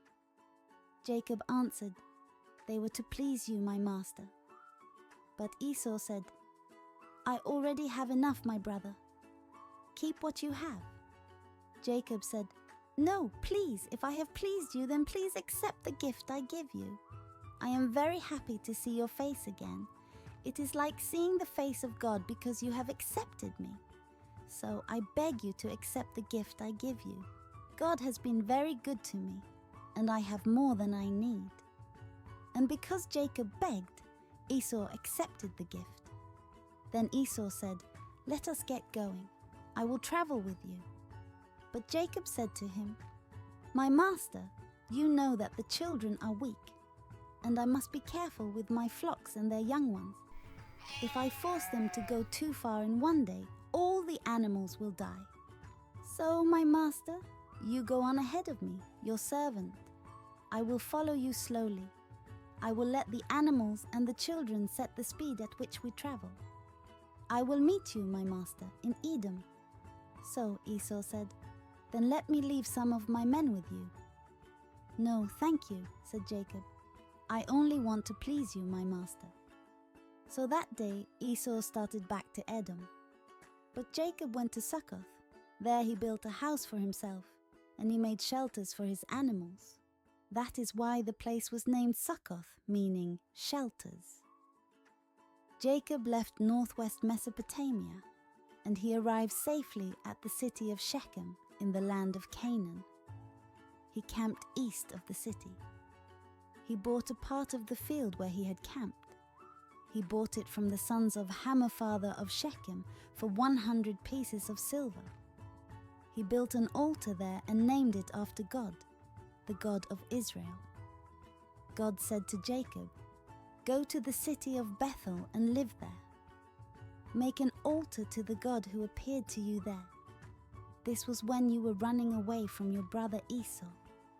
So Jacob said to his family and to all who were with him, "Put away the foreign gods you have. Make yourselves clean and change your clothes. We will leave here and go to Bethel. There I will build an altar to God. He has helped me during my time of trouble. He has been with me everywhere I have gone." So they gave Jacob all the foreign gods they had, and they gave him the earrings they were wearing. He hid them under the great tree near the town of Shechem. Then Jacob and his sons left there. But God caused the people in the nearby cities to be afraid. So they did not follow the sons of Jacob. And Jacob and all the people who were with him went to Luz. It is now called Bethel. It is in the land of Canaan. There Jacob built an altar. He named the place Bethel after God, because God had appeared to him there. That was when he was running from his brother. Deborah, Rebekah's nurse, died and was buried under the oak tree at Bethel. They named that place Oak of Crying. When Jacob came back from northwest Mesopotamia, God appeared to him again. And God blessed him. God said to him, "Your name is Jacob, but you will not be called Jacob any longer. Your new name will be Israel." So he called him Israel. God said to him, "I am God all-powerful. Have many children and grow in number as a nation. You will be the ancestor of many nations and kings. I gave Abraham and Isaac land. I will give that same land to you and your descendants." Then God left him. Jacob set up a stone on edge in that place where God had talked to him, and he poured a drink offering and olive oil on it to make it special for God. And Jacob named the place Bethel. Jacob and his group left Bethel.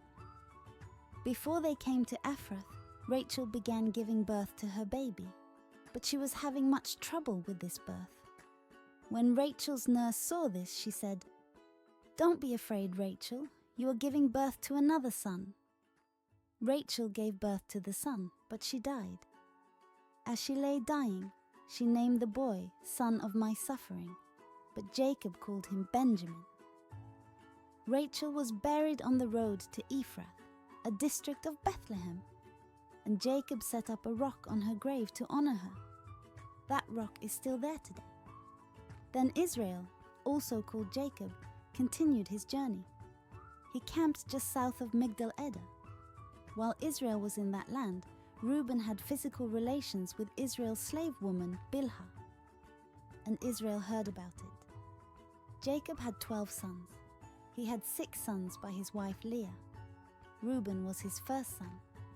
Then Leah had Simeon, Levi, Judah, Issachar, and Zebulun.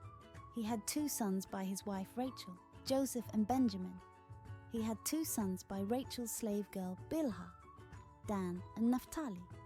And he had 2 sons by Leah's slave girl Zilpah, Gad and Asher. These are Jacob's sons who were born in northwest Mesopotamia. Jacob went to his father Isaac at Mamre near Hebron. This is where Abraham and Isaac had lived. Isaac lived 180 years. So Isaac breathed his last breath and died when he was very old. And his sons Esau and Jacob buried him. Jacob lived in the land of Canaan, where his father had lived. This is the family history of Jacob. He had 12 sons, but Joseph was his favorite son. Joseph was a young man, 17 years old. He and his brothers cared for the flocks.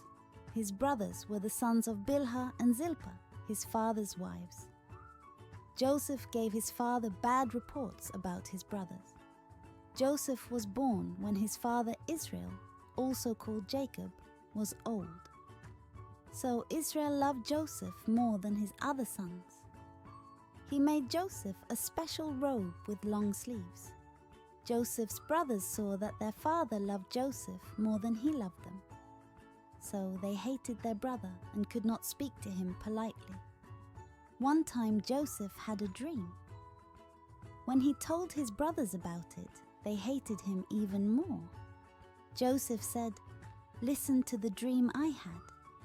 We were in the field tying bundles of wheat together. My bundle stood up, and your bundles of wheat gathered around mine. Your bundles bowed down to mine."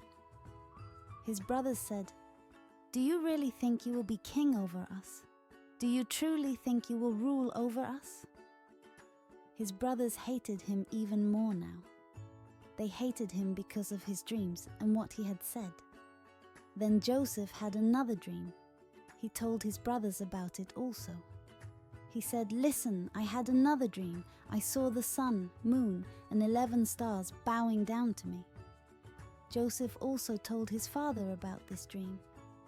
But his father scolded him, saying, "What kind of dream is this? Do you really believe that your mother, your brothers, and I will bow down to you?" Joseph's brothers were jealous of him. But his father thought about what all these things could mean. One day Joseph's brothers went to Shechem to herd their father's sheep. Jacob said to Joseph, "Go to Shechem. Your brothers are there herding the sheep." Joseph answered, "I will go." His father said, "Go and see if your brothers and the sheep are all right. Then come back and tell me." So Joseph's father sent him from the valley of Hebron. When Joseph came to Shechem, a man found him wandering in the field. He asked Joseph, "What are you looking for?" Joseph answered, "I am looking for my brothers. Can you tell me where they are herding the sheep?" The man said, "They have already gone. I heard them say they were going to Dothan." So Joseph went to look for his brothers and found them in Dothan. Joseph's brothers saw him coming from far away. Before he reached them, they made a plan to kill him. They said to each other, "Here comes that dreamer. Let us kill him and throw his body into one of the wells. We can tell our father that a wild animal killed him. Then we will see what will become of his dreams." But Reuben heard their plan and saved Joseph. He said, "Let's not kill him. Don't spill any blood. Throw him into this well here in the desert, but don't hurt him." Reuben planned to save Joseph later and send him back to his father. So when Joseph came to his brothers, they pulled off his robe with long sleeves. Then they threw him into the well. It was empty. There was no water in it. While Joseph was in the well, the brothers sat down to eat. When they looked up, they saw a group of Ishmaelites. They were traveling from Gilead to Egypt. Their camels were carrying spices, balm, and myrrh. Then Judah said to his brothers, "What will we gain if we kill our brother and hide his death? Let us sell him to these Ishmaelites. Then we will not be guilty of killing our own brother. After all, he is our brother, our own flesh and blood." And the other brothers agreed. So when the Midianite traders came by, the brothers took Joseph out of the well. They sold him to the Ishmaelites for 0.2 kilograms of silver. And the Ishmaelites took him to Egypt. Reuben was not with his brothers when they sold Joseph to the Ishmaelites. When Reuben came back to the well, Joseph was not there. Reuben tore his clothes to show he was sad. Then he went back to his brothers and said, "The boy is not there. What shall I do?" The brothers killed a goat and dipped Joseph's long-sleeved robe in its blood. Then they brought the robe to their father. They said, "We found this robe. Look it over carefully. See if it is your son's robe." Jacob looked it over and said, "It is my son's robe. Some savage animal has eaten him. My son Joseph has been torn to pieces." Then Jacob tore his clothes and put on rough cloth to show that he was sad. He continued to be sad about his son for a long time. All of Jacob's sons and daughters tried to comfort him, but he could not be comforted. Jacob said, "I will be sad about my son until the day I die." So Jacob cried for his son Joseph. Meanwhile, the Midianites who had bought Joseph had taken him to Egypt. There they sold him to Potiphar. Potiphar was an officer to the king of Egypt and captain of the palace guard. Now Joseph had been taken down to Egypt. An Egyptian named Potiphar was an officer to the king of Egypt. He was the captain of the palace guard. He bought Joseph from the Ishmaelites who had brought him down there. The Lord was with Joseph, and he became a successful man. He lived in the house of his master, Potiphar the Egyptian. Potiphar saw that the Lord was with Joseph. He saw that the Lord made Joseph successful in everything he did. So Potiphar was very happy with Joseph. He allowed Joseph to be his personal servant. He put Joseph in charge of the house. Joseph was trusted with everything Potiphar owned. So Joseph was put in charge of the house. He was put in charge of everything Potiphar owned. Then the Lord blessed the people in Potiphar's house because of Joseph. And the Lord blessed everything that belonged to Potiphar, both in the house and in the field. So Potiphar put Joseph in charge of everything he owned. Potiphar was not concerned about anything except the food he ate. Now Joseph was well built and handsome. After some time, the wife of Joseph's master began to desire Joseph. One day she said to him, "Have physical relations with me." But Joseph refused. He said to her, "My master trusts me with everything in his house. He has put me in charge of everything he owns. There is no one in his house greater than I. He has not kept anything from me except you, and that is because you are his wife. How can I do such an evil thing? It is a sin against God." The woman talked to Joseph every day.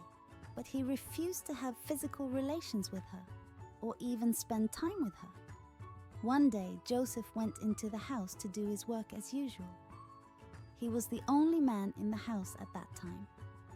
His master's wife grabbed his coat. She said to him, "Come and have physical relations with me." But Joseph left his coat in her hand and ran out of the house. She saw what Joseph had done. He had left his coat in her hands and had run outside. So she called to the servants in her house. She said, "Look, this Hebrew slave was brought here to shame us. He came in and tried to have physical relations with me, but I screamed. My scream scared him and he ran away. But he left his coat with me." She kept his coat until her husband came home, and she told her husband the same story. She said, "This Hebrew slave you brought here came in to shame me. When he came near me, I screamed. He ran away, but he left his coat." When Joseph's master heard what his wife said Joseph had done, he became very angry. So Potiphar arrested Joseph and put him into prison. This prison was where the king's prisoners were put, and Joseph stayed there in the prison. But the Lord was with Joseph and showed him kindness. The Lord caused the prison warden to like Joseph. The prison warden chose Joseph to take care of all the prisoners. He was responsible for whatever was done in the prison. The warden paid no attention to anything that was in Joseph's care. This was because the Lord was with Joseph. The Lord made Joseph successful in everything he did. One day, 2 of the king's officers displeased the king. These officers were the men who served wine to the king and the king's baker. The king became angry with his officer who served him wine and his baker. So he put them in the prison of the captain of the guard. This was the same prison where Joseph was kept. The captain of the guard put the 2 prisoners in Joseph's care. They stayed in prison for some time. One night, both the king's officer who served him wine and the baker had a dream. Each had his own dream with its own meaning. When Joseph came to them the next morning, he saw they were worried. Joseph asked the king's officers who were with him, "Why do you look so unhappy today?" The 2 men answered, "We both had dreams last night, but no one can explain the meaning of them to us." Joseph said to them, "God is the only one who can explain the meaning of dreams. So, tell me your dreams." So the man who served wine to the king told Joseph his dream. He said, "I dreamed I saw a vine.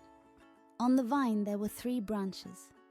I watched the branches bud and blossom, and then the grapes ripened. I was holding the king's cup. So I took the grapes and squeezed the juice into the cup. Then I gave it to the king." Then Joseph said, "I will explain the dream to you. The 3 branches stand for 3 days. Before the end of 3 days, the king will free you. He will allow you to return to your work. You will serve the king his wine just as you did before. But when you are free, remember me. Be kind to me. Tell the king about me so that I can get out of this prison.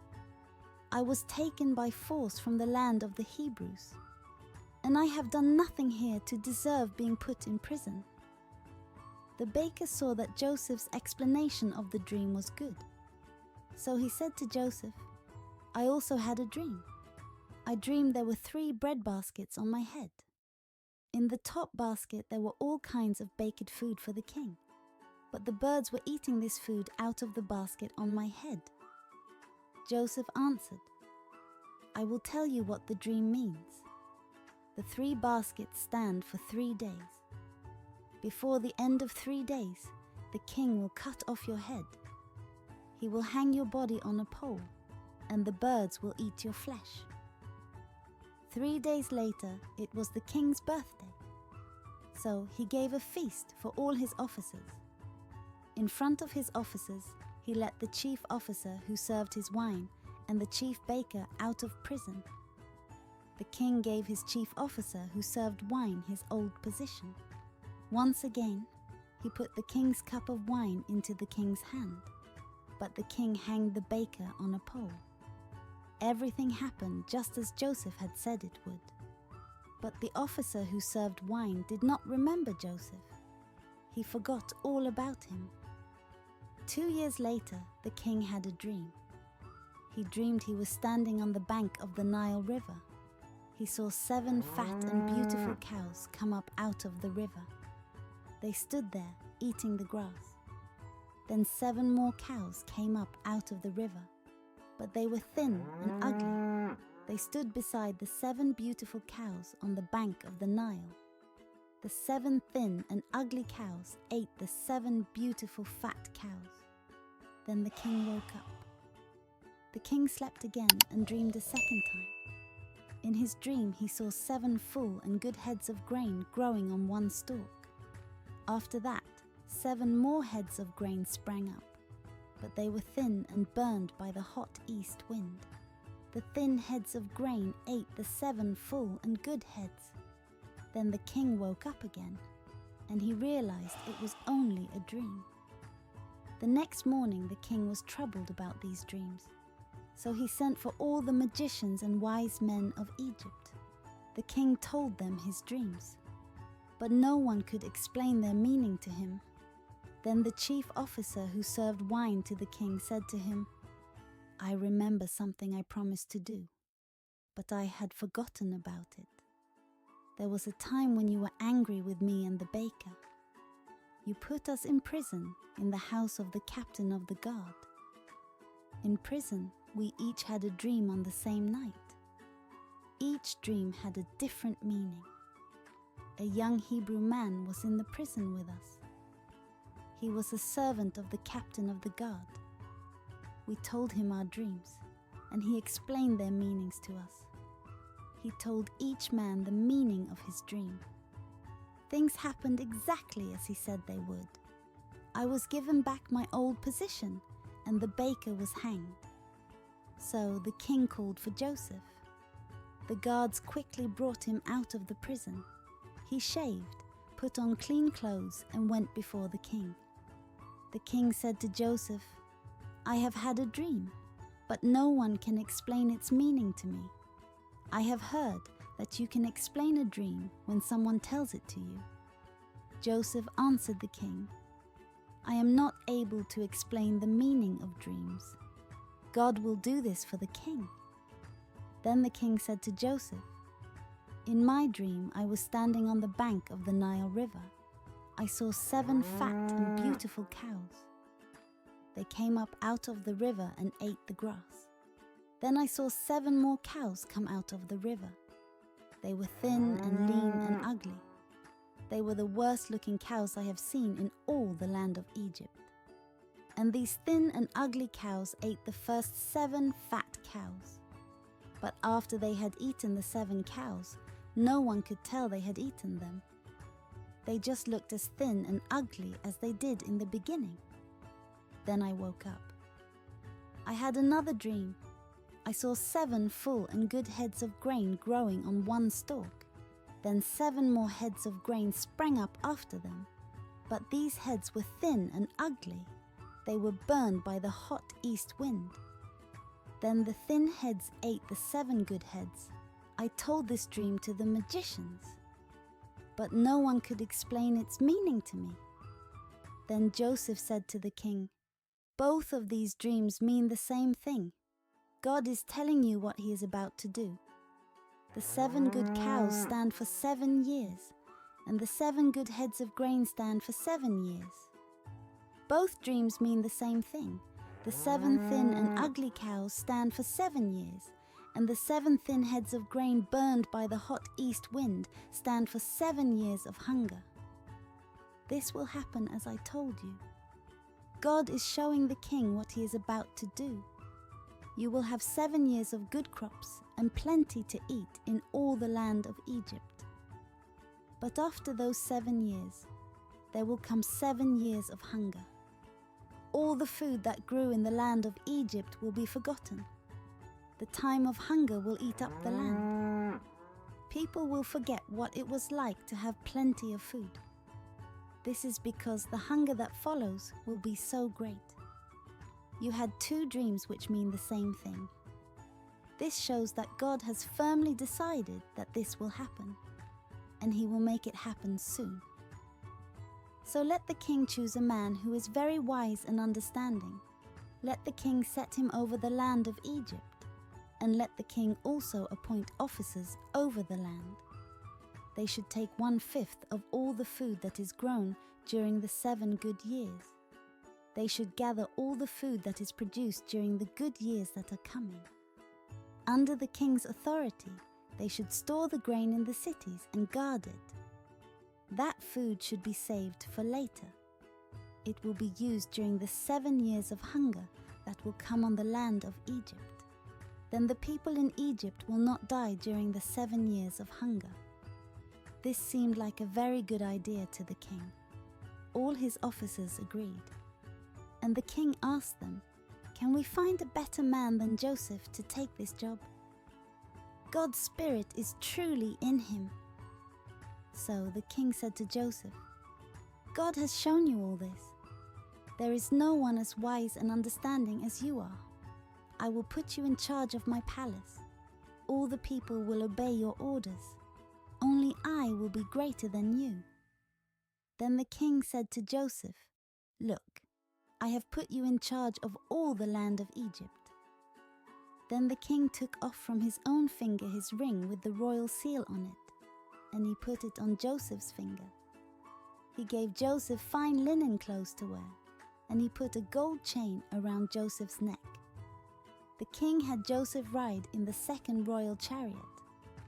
Men walked ahead of his chariot calling, "Bow down!" By doing these things, the king put Joseph in charge of all of Egypt. The king said to him, "I am the king, and I say that no one in all the land of Egypt may lift a hand or a foot unless you say he may." The king gave Joseph the name Zaphanath-Paneah. He also gave Joseph a wife named Asenath. She was the daughter of Potipharah, priest of On. So Joseph traveled through all the land of Egypt. Joseph was 30 years old when he began serving the king of Egypt. And he left the king's court and traveled through all the land of Egypt. During the 7 good years, the crops in the land grew well. And Joseph gathered all the food produced in Egypt during those 7 years of good crops. He stored the food in the cities. In every city he stored grain that had been grown in the fields around that city. Joseph stored much grain, as much as the sand of the seashore. He stored so much grain that he could not measure it. Joseph's wife was Asenath, daughter of Potipharah, the priest of On. Before the years of hunger came, Joseph and Asenath had 2 sons. Joseph named the first son Manasseh. Joseph said, "God has made me forget all the troubles I have had and all my father's family." Joseph named the second son Ephraim. Joseph said, "God has given me children in the land of my troubles." The 7 years of good crops came to an end in the land of Egypt. Then the 7 years of hunger began, just as Joseph had said. In all the lands people had nothing to eat, but in Egypt there was food. The time of hunger became terrible in all of Egypt. The people cried to the king for food. He said to all the Egyptians, "Go to Joseph, do whatever he tells you to do." The hunger was everywhere in that part of the world. And Joseph opened the storehouses and sold grain to the people of Egypt. This was because the time of hunger became terrible in Egypt. And all the people in that part of the world came to Joseph in Egypt to buy grain. This was because the hunger was terrible everywhere in that part of the world. Jacob learned that there was grain in Egypt. So he said to his sons, "Why are you just sitting here looking at one another? I have heard that there is grain in Egypt. Go down there and buy grain for us to eat. Then we will live and not die." So 10 of Joseph's brothers went down to buy grain from Egypt. But Jacob did not send Benjamin, Joseph's brother, with them. Jacob was afraid that something terrible might happen to Benjamin. Along with many other people, the sons of Jacob, also called Israel, went to Egypt to buy grain. This was because the people in the land of Canaan were hungry also. Now Joseph was governor over Egypt. He was the one who sold the grain to people who came to buy it. So Joseph's brothers came to him. They bowed face down on the ground before him. When Joseph saw his brothers, he knew who they were. But he acted as if he didn't know them. He asked unkindly, "Where do you come from?" They answered, "We have come from the land of Canaan to buy food." Joseph knew they were his brothers, but they did not know who he was. And Joseph remembered his dreams about his brothers bowing to him.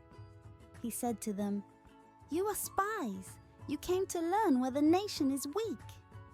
But his brothers said to him, "No, my master, we come as your servants just to buy food. We are all sons of the same father. We are honest men, not spies."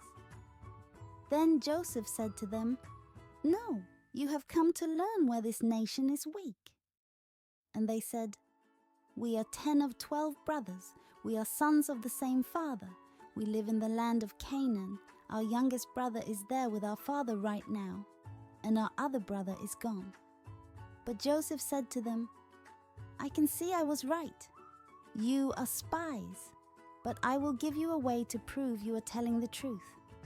As surely as the king lives, you will not leave this place until your youngest brother comes here. One of you must go and get your brother. The rest of you will stay here in prison. We will see if you are telling the truth. If not, as surely as the king lives, you are spies." Then Joseph put them all in prison for 3 days. On the 3rd day, Joseph said to them, "I am a God-fearing man. Do this thing, and I will let you live. If you are honest men, let one of your brothers stay here in prison. The rest of you go and carry grain back to feed your hungry families. Then bring your youngest brother back here to me. If you do this, I will know you are telling the truth. Then you will not die." The brothers agreed to this. They said to each other, "We are being punished for what we did to our brother. We saw his trouble. He begged us to save him, but we refused to listen. That is why we are in this trouble now." Then Reuben said to them, "I told you not to harm the boy, but you refused to listen to me. So now we are being punished for what we did to him." When Joseph talked to his brothers, he used an interpreter. So they did not know that Joseph understood what they were saying. Then Joseph left them and cried. After a short time, he went back and spoke to them. He took Simeon and tied him up while the other brothers watched. Joseph told his servants to fill his brothers' bags with grain. They were to put the money the brothers had paid for the grain back in their bags. They were to give them things they would need for their trip back home. And the servants did this. So the brothers put the grain on their donkeys and left. When they stopped for the night, one of the brothers opened his sack. He was going to get food for his donkey. Then he saw his money in the top of the sack. He said to the other brothers, "The money I paid for the grain has been put back. Here it is in my sack." The brothers were very frightened. They said to each other, "What has God done to us?"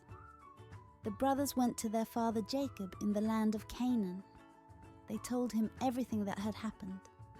They said, "The master of that land spoke unkindly to us. He accused us of spying on his country. But we told him that we were honest men, not spies. We told him that we were 10 of 12 brothers, sons of one father. We said that one of our brothers was gone. And we said that our youngest brother was with our father in Canaan." Then the master of the land said to us, "Here is a way I can know you are honest men. Leave one of your brothers with me.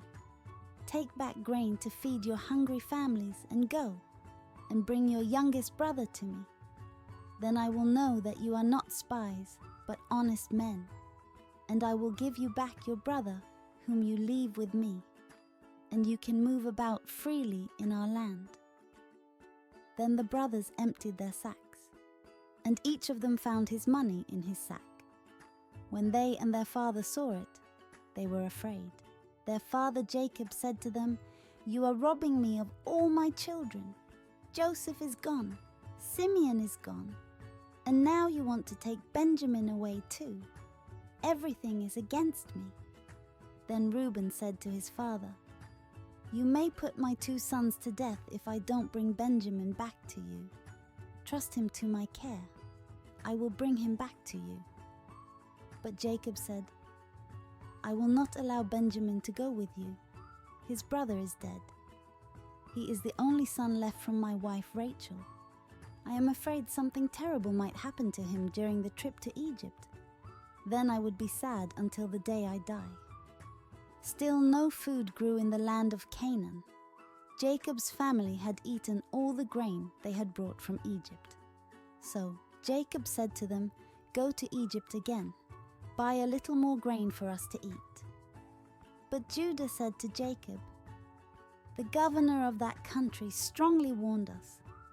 He said, 'Bring your brother back with you. If you don't, you will not be allowed to see me. If you will send Benjamin with us, we will go down and buy food for you. But if you refuse to send Benjamin, we will not go.' The governor of that country warned us. He said we would not see him if we didn't bring Benjamin with us."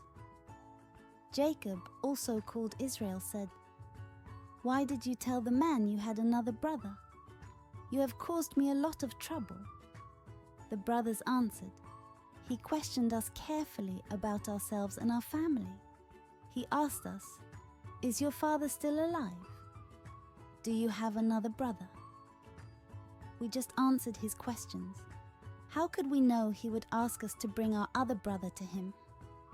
Then Judah said to his father Jacob, "Send Benjamin with me, then we will go at once. Do this so that we, you and our children, may live and not die. I will guarantee you that he will be safe. I will be personally responsible for him. If I don't bring him back to you, you can blame me all my life.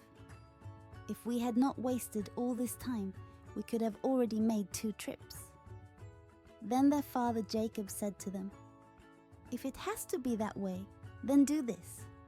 Take some of the best foods in our land in your packs. Give them to the man as a gift. Some balm, some honey, spices, myrrh, pistachio nuts, and almonds. Take twice as much money with you this time. Take back the money that was returned to you in your sacks last time. Maybe it was a mistake, and take Benjamin with you. Now leave and go to the man. I pray that God all-powerful will cause the governor to be merciful to you. I pray that he will allow Simeon and Benjamin to come back with you. If I am robbed of my children, then I am robbed of them." So the brothers took the gifts. They also took twice as much money as they had taken the first time, and they took Benjamin. They hurried down to Egypt and stood before Joseph. In Egypt, Joseph saw Benjamin with them. Joseph said to the servant in charge of his house, "Bring those men into my house, kill an animal and prepare a meal. Those men will eat with me today at noon." The servant did as Joseph told him. He brought the men to Joseph's house. The brothers were afraid when they were brought to Joseph's house. They thought, "We were brought here because of the money that was put in our sacks on the first trip. He wants to attack us, make us slaves, and take our donkeys." So the brothers went to the servant in charge of Joseph's house. They spoke to him at the door of the house. They said, "Sir, we came here once before to buy food. While we were going home, We stopped for the night and opened our sacks. Each of us found all his money in his sack. We brought that money with us to give it back to you. And we have brought more money. It is to pay for the food we want to buy this time. We don't know who put that money in our sacks." But the servant answered, "It's all right. Don't be afraid. Your God, the God of your father, must have put the money in your sacks. I got the money you paid me for the grain last time." Then the servant brought Simeon out to them. The servant led the men into Joseph's house. He gave them water, and they washed their feet. Then he gave their donkeys food to eat. The men prepared their gift to give to Joseph when he arrived at noon. They had heard they were going to eat with him there. When Joseph came home, the brothers gave him the gift they had brought into the house. Then they bowed down to the ground to him. Joseph asked them how they were doing. He said, "How is your aged father you told me about? Is he still alive?" The brothers answered, "Your servant, our father, is well. He is still alive." And they bowed low before Joseph to show him respect. Then Joseph saw his brother Benjamin, who had the same mother as he. Joseph asked, "Is this your youngest brother you told me about?" Then Joseph said to Benjamin, "God be good to you, my son." Then Joseph hurried off. He had to hold back the tears when he saw his brother Benjamin. So Joseph went into his room and cried there. Then he washed his face and came out. He controlled himself and said, "Serve the meal." So they served Joseph at one table. They served his brothers at another table. And they served the Egyptians who ate with him at another table. This was because Egyptians did not like Hebrews and never ate with them. Joseph's brothers were seated in front of him. They were in order of their ages, from oldest to youngest. And they looked at each other because they were so amazed. Food from Joseph's table was taken to them. But Benjamin was given 5 times more food than the others. Joseph's brothers drank with him until they were very drunk. Then Joseph gave a command to the servant in charge of his house. Joseph said, "Fill the men's sacks with as much grain as they can carry, and put each man's money into his sack with the grain.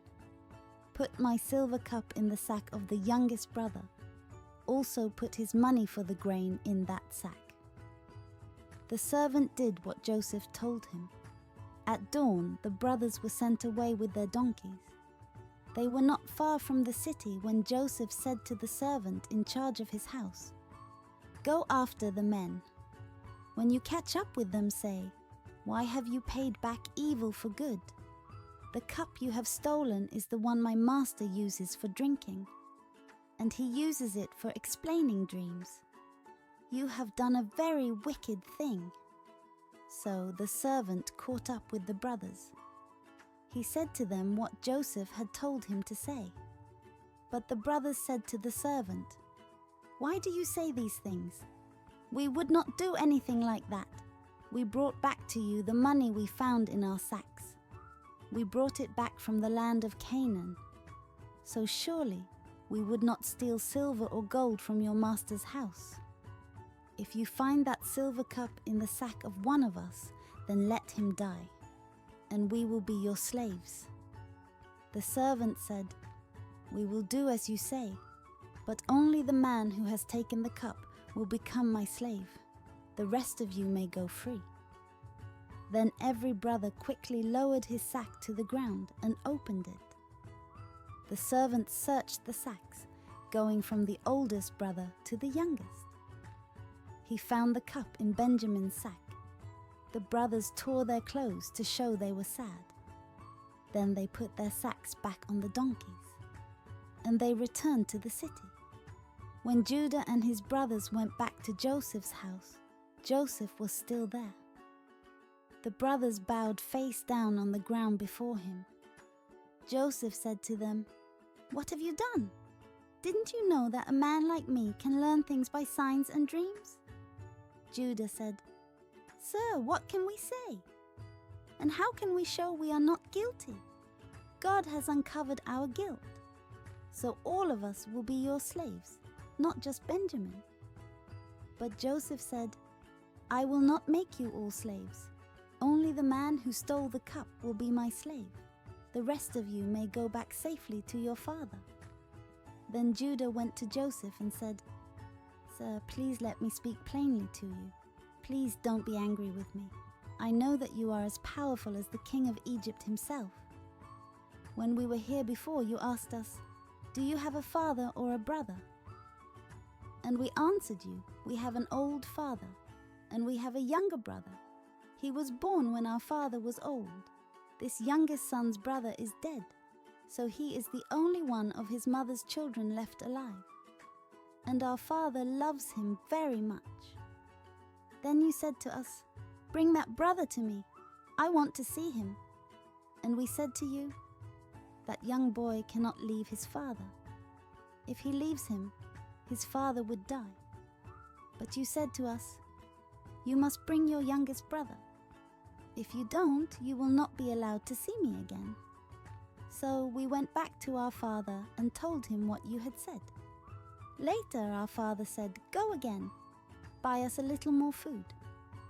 We said to our father, 'We cannot go without our youngest brother. Without our youngest brother, we will not be allowed to see the governor.' Then my father said to us, 'You know that my wife Rachel gave me 2 sons. One son left me.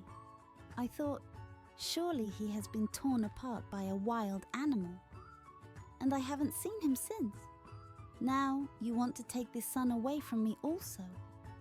But something terrible might happen to him. Then I would be sad until the day I die. Now what will happen if we go home to our father without our youngest brother? He is the most important thing in our father's life. When our father sees that the young boy is not with us, he will die, and it will be our fault. We will cause the great sorrow that kills our father. I gave my father a guarantee that the young boy would be safe. I said to my father, 'If I don't bring him back to you, you can blame me all my life. So now, please allow me to stay here and be your slave, and let the young boy go back home with his brothers. I cannot go back to my father if the boy is not with me. I couldn't stand to see my father that sad.' Joseph could not control himself in front of his servants any longer. He cried out, 'Have everyone leave me.' When only the brothers were left with Joseph, he told them who he was. Joseph cried so loudly that the Egyptians heard him, and the people in the king's palace heard about it. He said to his brothers, 'I am Joseph. Is my father still alive?' But the brothers could not answer him because they were very afraid of him. So Joseph said to them, 'Come close to me.' So the brothers came close to him. And he said to them, 'I am your brother Joseph. You sold me as a slave to go to Egypt. Now don't be worried. Don't be angry with yourselves because you sold me here. God sent me here ahead of you to save people's lives.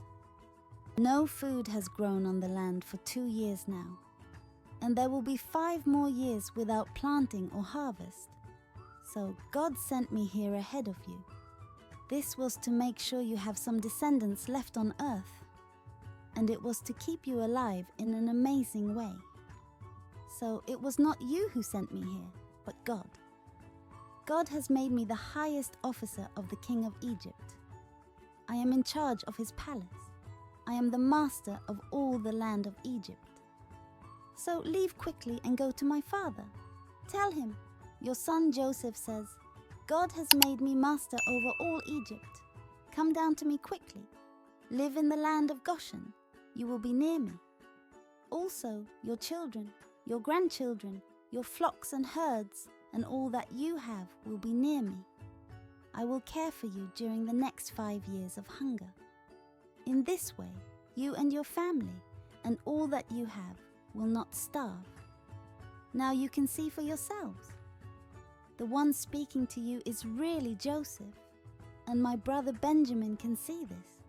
So tell my father about how powerful I have become in Egypt. Tell him about everything you have seen. Now hurry and bring him back to me." Then Joseph hugged his brother Benjamin and cried. And Benjamin cried also. Then Joseph kissed all his brothers. He cried as he hugged them. After this, his brothers talked with him.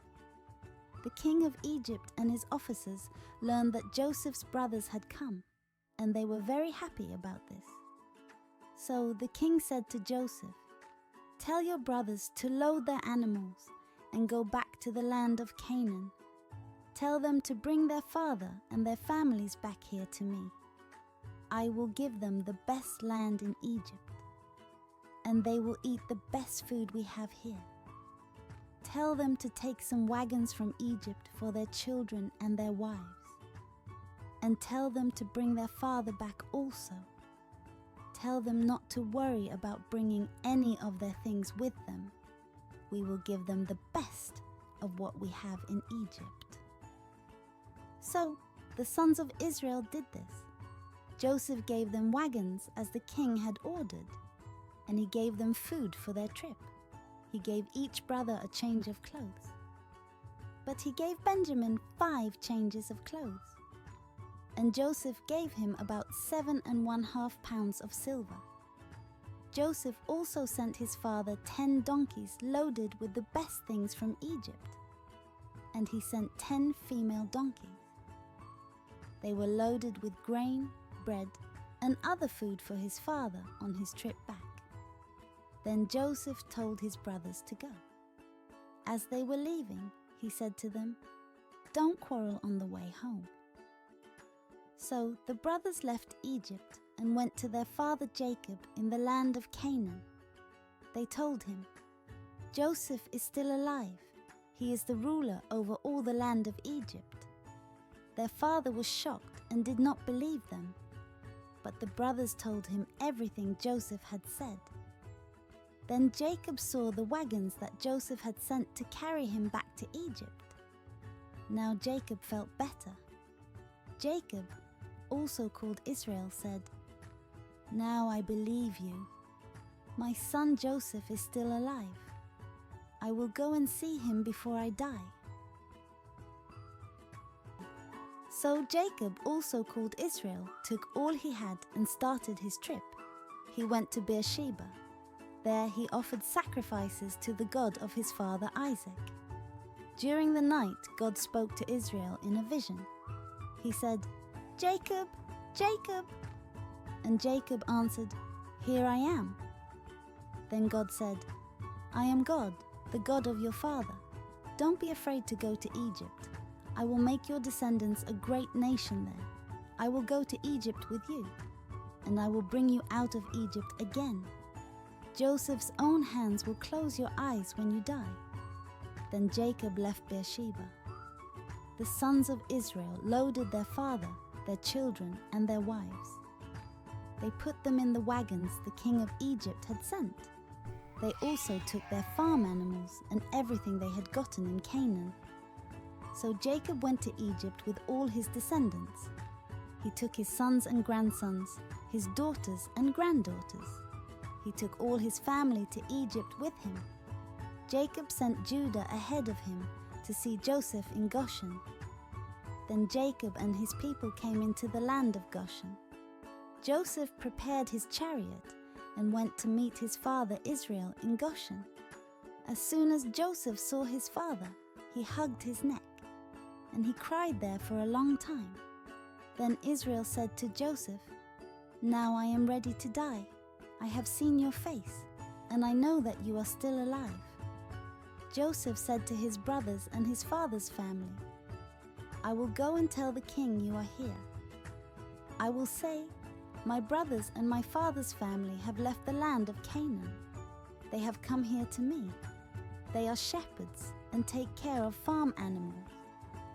And they have brought their flocks and their herds and everything they own with them.' When the king calls you, he will ask, 'What work do you do?' This is what you should tell him. We, your servants, have taken care of farm animals all our lives. Our ancestors did the same thing. Then the king will allow you to settle in the land of Goshen. This is away from the Egyptians. They don't like to be near shepherds. Joseph went in to the king and said, "My father and my brothers have arrived from Canaan. They have their flocks and herds and everything they own with them. They are now in the land of Goshen." Joseph chose 5 of his brothers to introduce to the king. The king said to the brothers, "What work do you do?" And they said to him, "We, your servants, are shepherds. Our ancestors were also shepherds." They said to the king, "We have come to live in this land. There is no grass in the land of Canaan for our animals to eat. The hunger is very terrible there. So please allow us to live in the land of Goshen." Then the king said to Joseph, "Your father and your brothers have come to you. You may choose any place in Egypt for them to live. Give your father and your brothers the best land. Let them live in the land of Goshen. And if any of them are skilled shepherds, put them in charge of my sheep and cattle." Then Joseph brought in his father Jacob and introduced him to the king. And Jacob blessed the king. Then the king said to Jacob, "How old are you?" Jacob said to him, "My life has been spent wandering from place to place. It has been short, filled with trouble. I have lived only 130 years. My ancestors lived much longer than I." Then Jacob blessed the king and left. Joseph obeyed the king. He gave his father and brothers the best land in Egypt. It was near the city of Ramesses. And Joseph gave his father, his brothers, and everyone who lived with them the food they needed. The hunger became worse, and there was no food anywhere in the land. The land of Egypt and the land of Canaan became very poor because of this. Joseph collected all the money that was to be found in Egypt and Canaan. People paid him this money for the grain they were buying. He brought that money to the king's palace. After some time, the people in Egypt and Canaan had no money left. So they went to Joseph and said, "Please give us food. Our money is gone. If we don't eat, we will die here in front of you." Joseph answered, "Since you have no money, give me your farm animals. I will give you food in return." So people brought their farm animals to Joseph, and he gave them food in exchange for their horses, sheep, cattle, and donkeys. So he kept them alive by trading food for their farm animals that year. The next year the people came to Joseph and said, "You know we have no money left, and all our animals belong to you. We have nothing left except our bodies and our land. Surely both we and our land will die here in front of you. Buy us and our land in exchange for food, and we will be slaves to the king, together with our land. Give us seed to plant. Then we will live and not die, and the land will not become a desert." So Joseph bought all the land in Egypt for the king. Every Egyptian sold Joseph his field, because the hunger was very great. So the land became the king's, and Joseph made the people slaves from one end of Egypt to the other. The only land he did not buy was the land the priests owned. They did not need to sell their land because the king paid them for their work. So they had money to buy food. Joseph said to the people, "Now I have bought you and your land for the king, so I will give you seed, and you can plant your fields. At harvest time you must give 1/5 to the king. You may keep 4/5 for yourselves. Use it as seed for the field, and as food for yourselves, your families, and your children." The people said, "You have saved our lives. If you like, we will become slaves of the king." So Joseph made a law in Egypt, which continues today. 1/5 of everything from the land belongs to the king. The only land the king did not get was the priest's land. The Israelites continued to live in the land of Goshen in Egypt. There they got possessions. They had many children and grew in number. Jacob, also called Israel, lived in Egypt 17 years. So he lived to be 147 years old. Israel knew he soon would die. So he called his son Joseph to him. He said to Joseph, "If you love me, put your hand under my leg. Promise me you will not bury me in Egypt. When I die, carry me out of Egypt. Bury me where my ancestors are buried." Joseph answered, "I will do as you say." Then Jacob said, "Promise me." And Joseph promised him that he would do this. Then Israel worshipped as he leaned on the top of his walking stick. Sometime later, Joseph learned that his father was very sick. So he took his 2 sons Manasseh and Ephraim and went to his father. When Joseph arrived, someone told Jacob, also called Israel, "Your son Joseph has come to see you." Jacob was weak, so he used all his strength and sat up on his bed. Then Jacob said to Joseph, "God all-powerful appeared to me at Luz in the land of Canaan. God blessed me there. He said to me, 'I will give you many children. I will make you the father of many peoples, and I will give your descendants this land forever.' Your 2 sons were born here in Egypt before I came. They will be counted as my own sons. Ephraim and Manasseh will be my sons, just as Reuben and Simeon are my sons. But if you have other children, they will be your own. But their land will be part of the land given to Ephraim and Manasseh.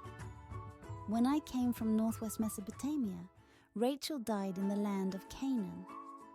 We were traveling toward Ephrath. This made me very sad. I buried her there beside the road to Ephrath. Today, Ephrath is Bethlehem. Then Israel saw Joseph's sons. He said, "Who are these boys?" Joseph said to his father, "They are my sons. God has given them to me here in Egypt." Israel said, "Bring your sons to me so I may bless them." At this time, Israel's eyesight was bad because he was old. So Joseph brought the boys close to him. Israel kissed the boys and put his arms around them. He said to Joseph, "I thought I would never see you alive again. And now God has let me see you and also your children." Then Joseph moved his sons off Israel's lap. Joseph bowed face down to the ground. He put Ephraim on his right side and Manasseh on his left.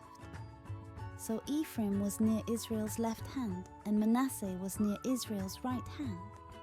Joseph brought the boys close to Israel, but Israel crossed his arms. He put his right hand on the head of Ephraim, who was younger. He put his left hand on the head of Manasseh, but he was the firstborn son.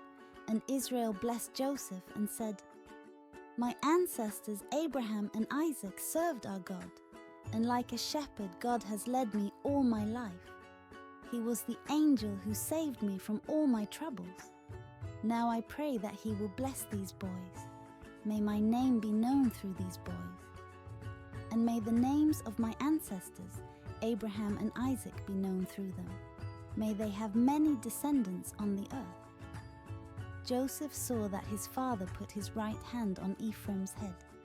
Joseph didn't like it, so he took hold of his father's hand.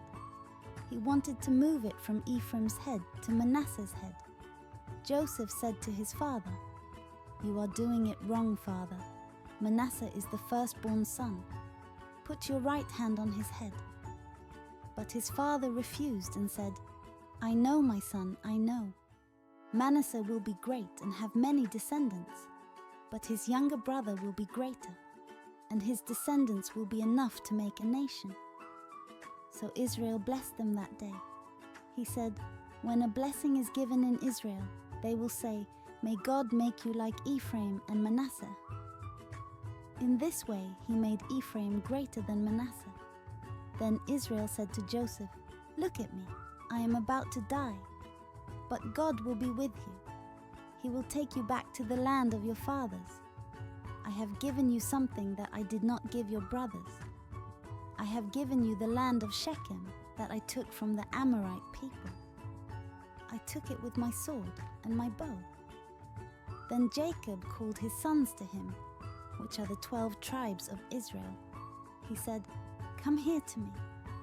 I will tell you what will happen to you in the future." He gave each son the blessing that was right for him. Then Israel gave them a command. He said, "I am about to die.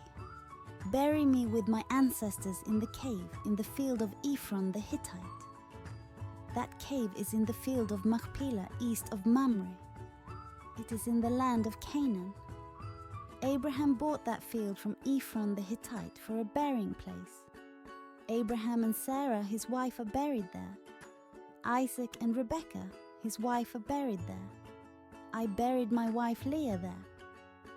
The field and the cave in it were bought from the Hittite people."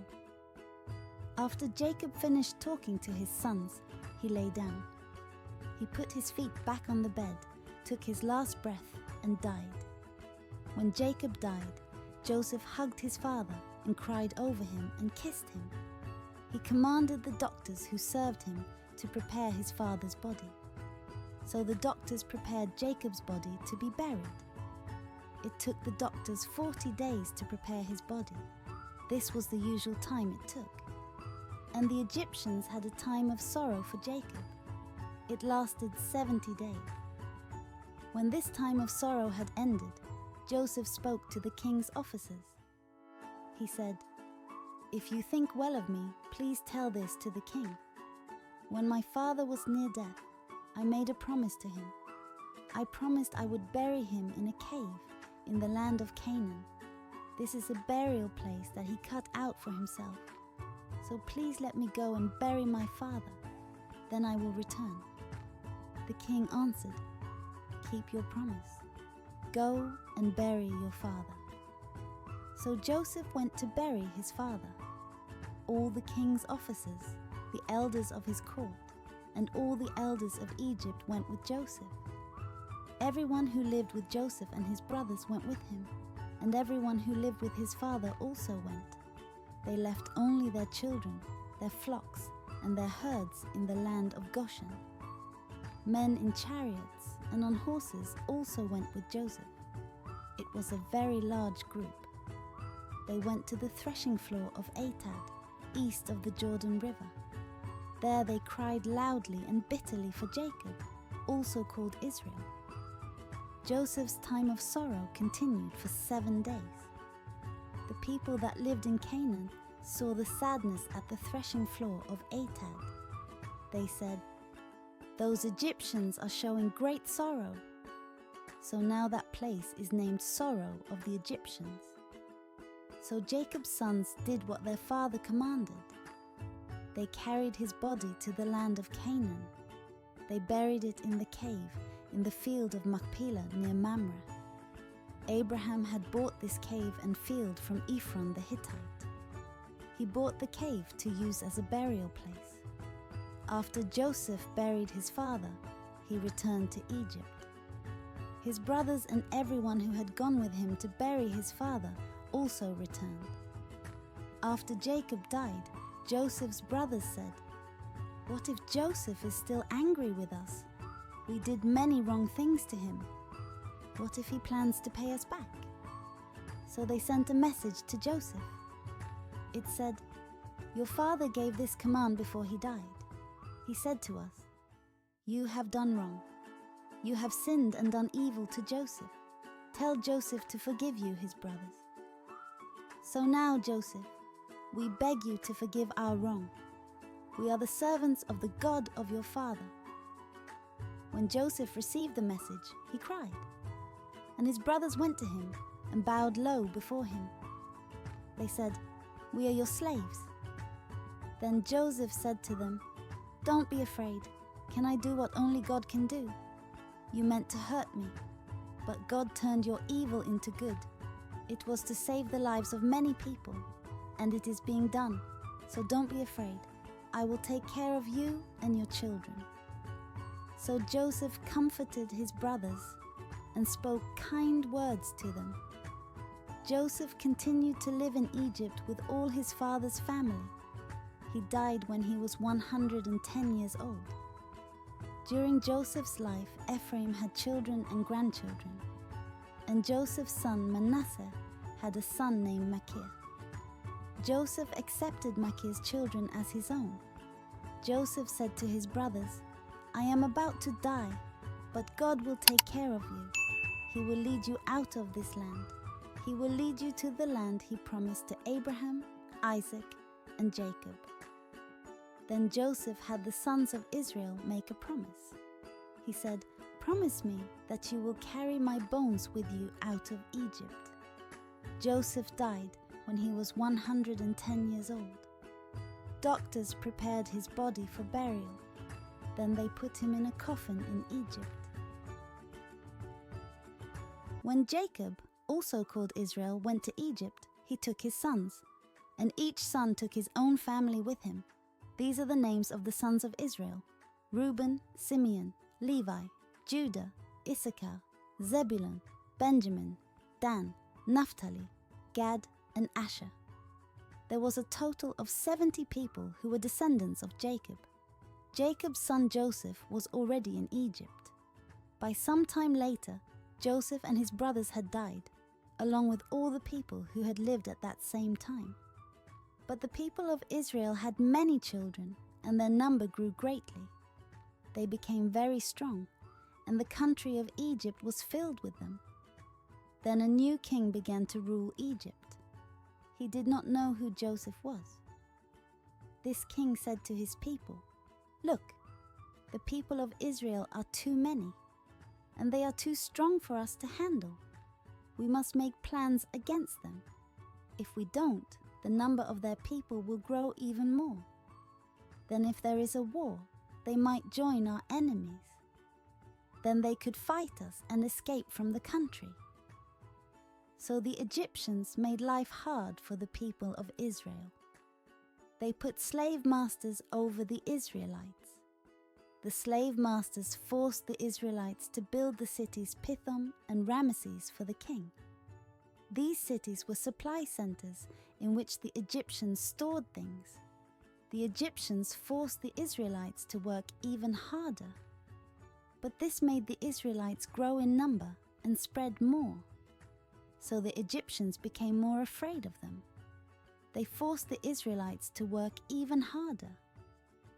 The Egyptians made life hard for the Israelites. They forced the Israelites to work very hard making bricks and mortar. They also forced them to do all kinds of hard work in the fields. The Egyptians were not merciful to them in all their hard work. There were 2 Hebrew nurses named Shiphrah and Puah. These nurses helped the Israelite women give birth to their babies.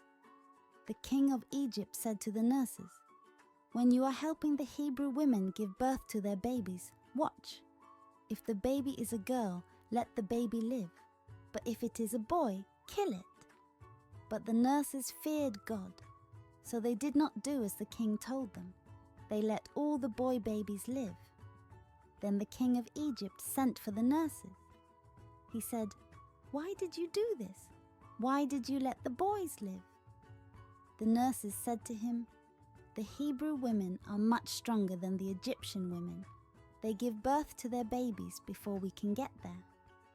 God was good to the nurses, and the Hebrew people continued to grow in number, so they became even stronger. Because the nurses feared God, He gave them families of their own. So the king commanded all his people, "Every time a boy is born to the Hebrews, you must throw him into the Nile River, but let all the girl babies live." Thank you for watching. Please like, share and subscribe for more of our videos. See you next time. Bye for now.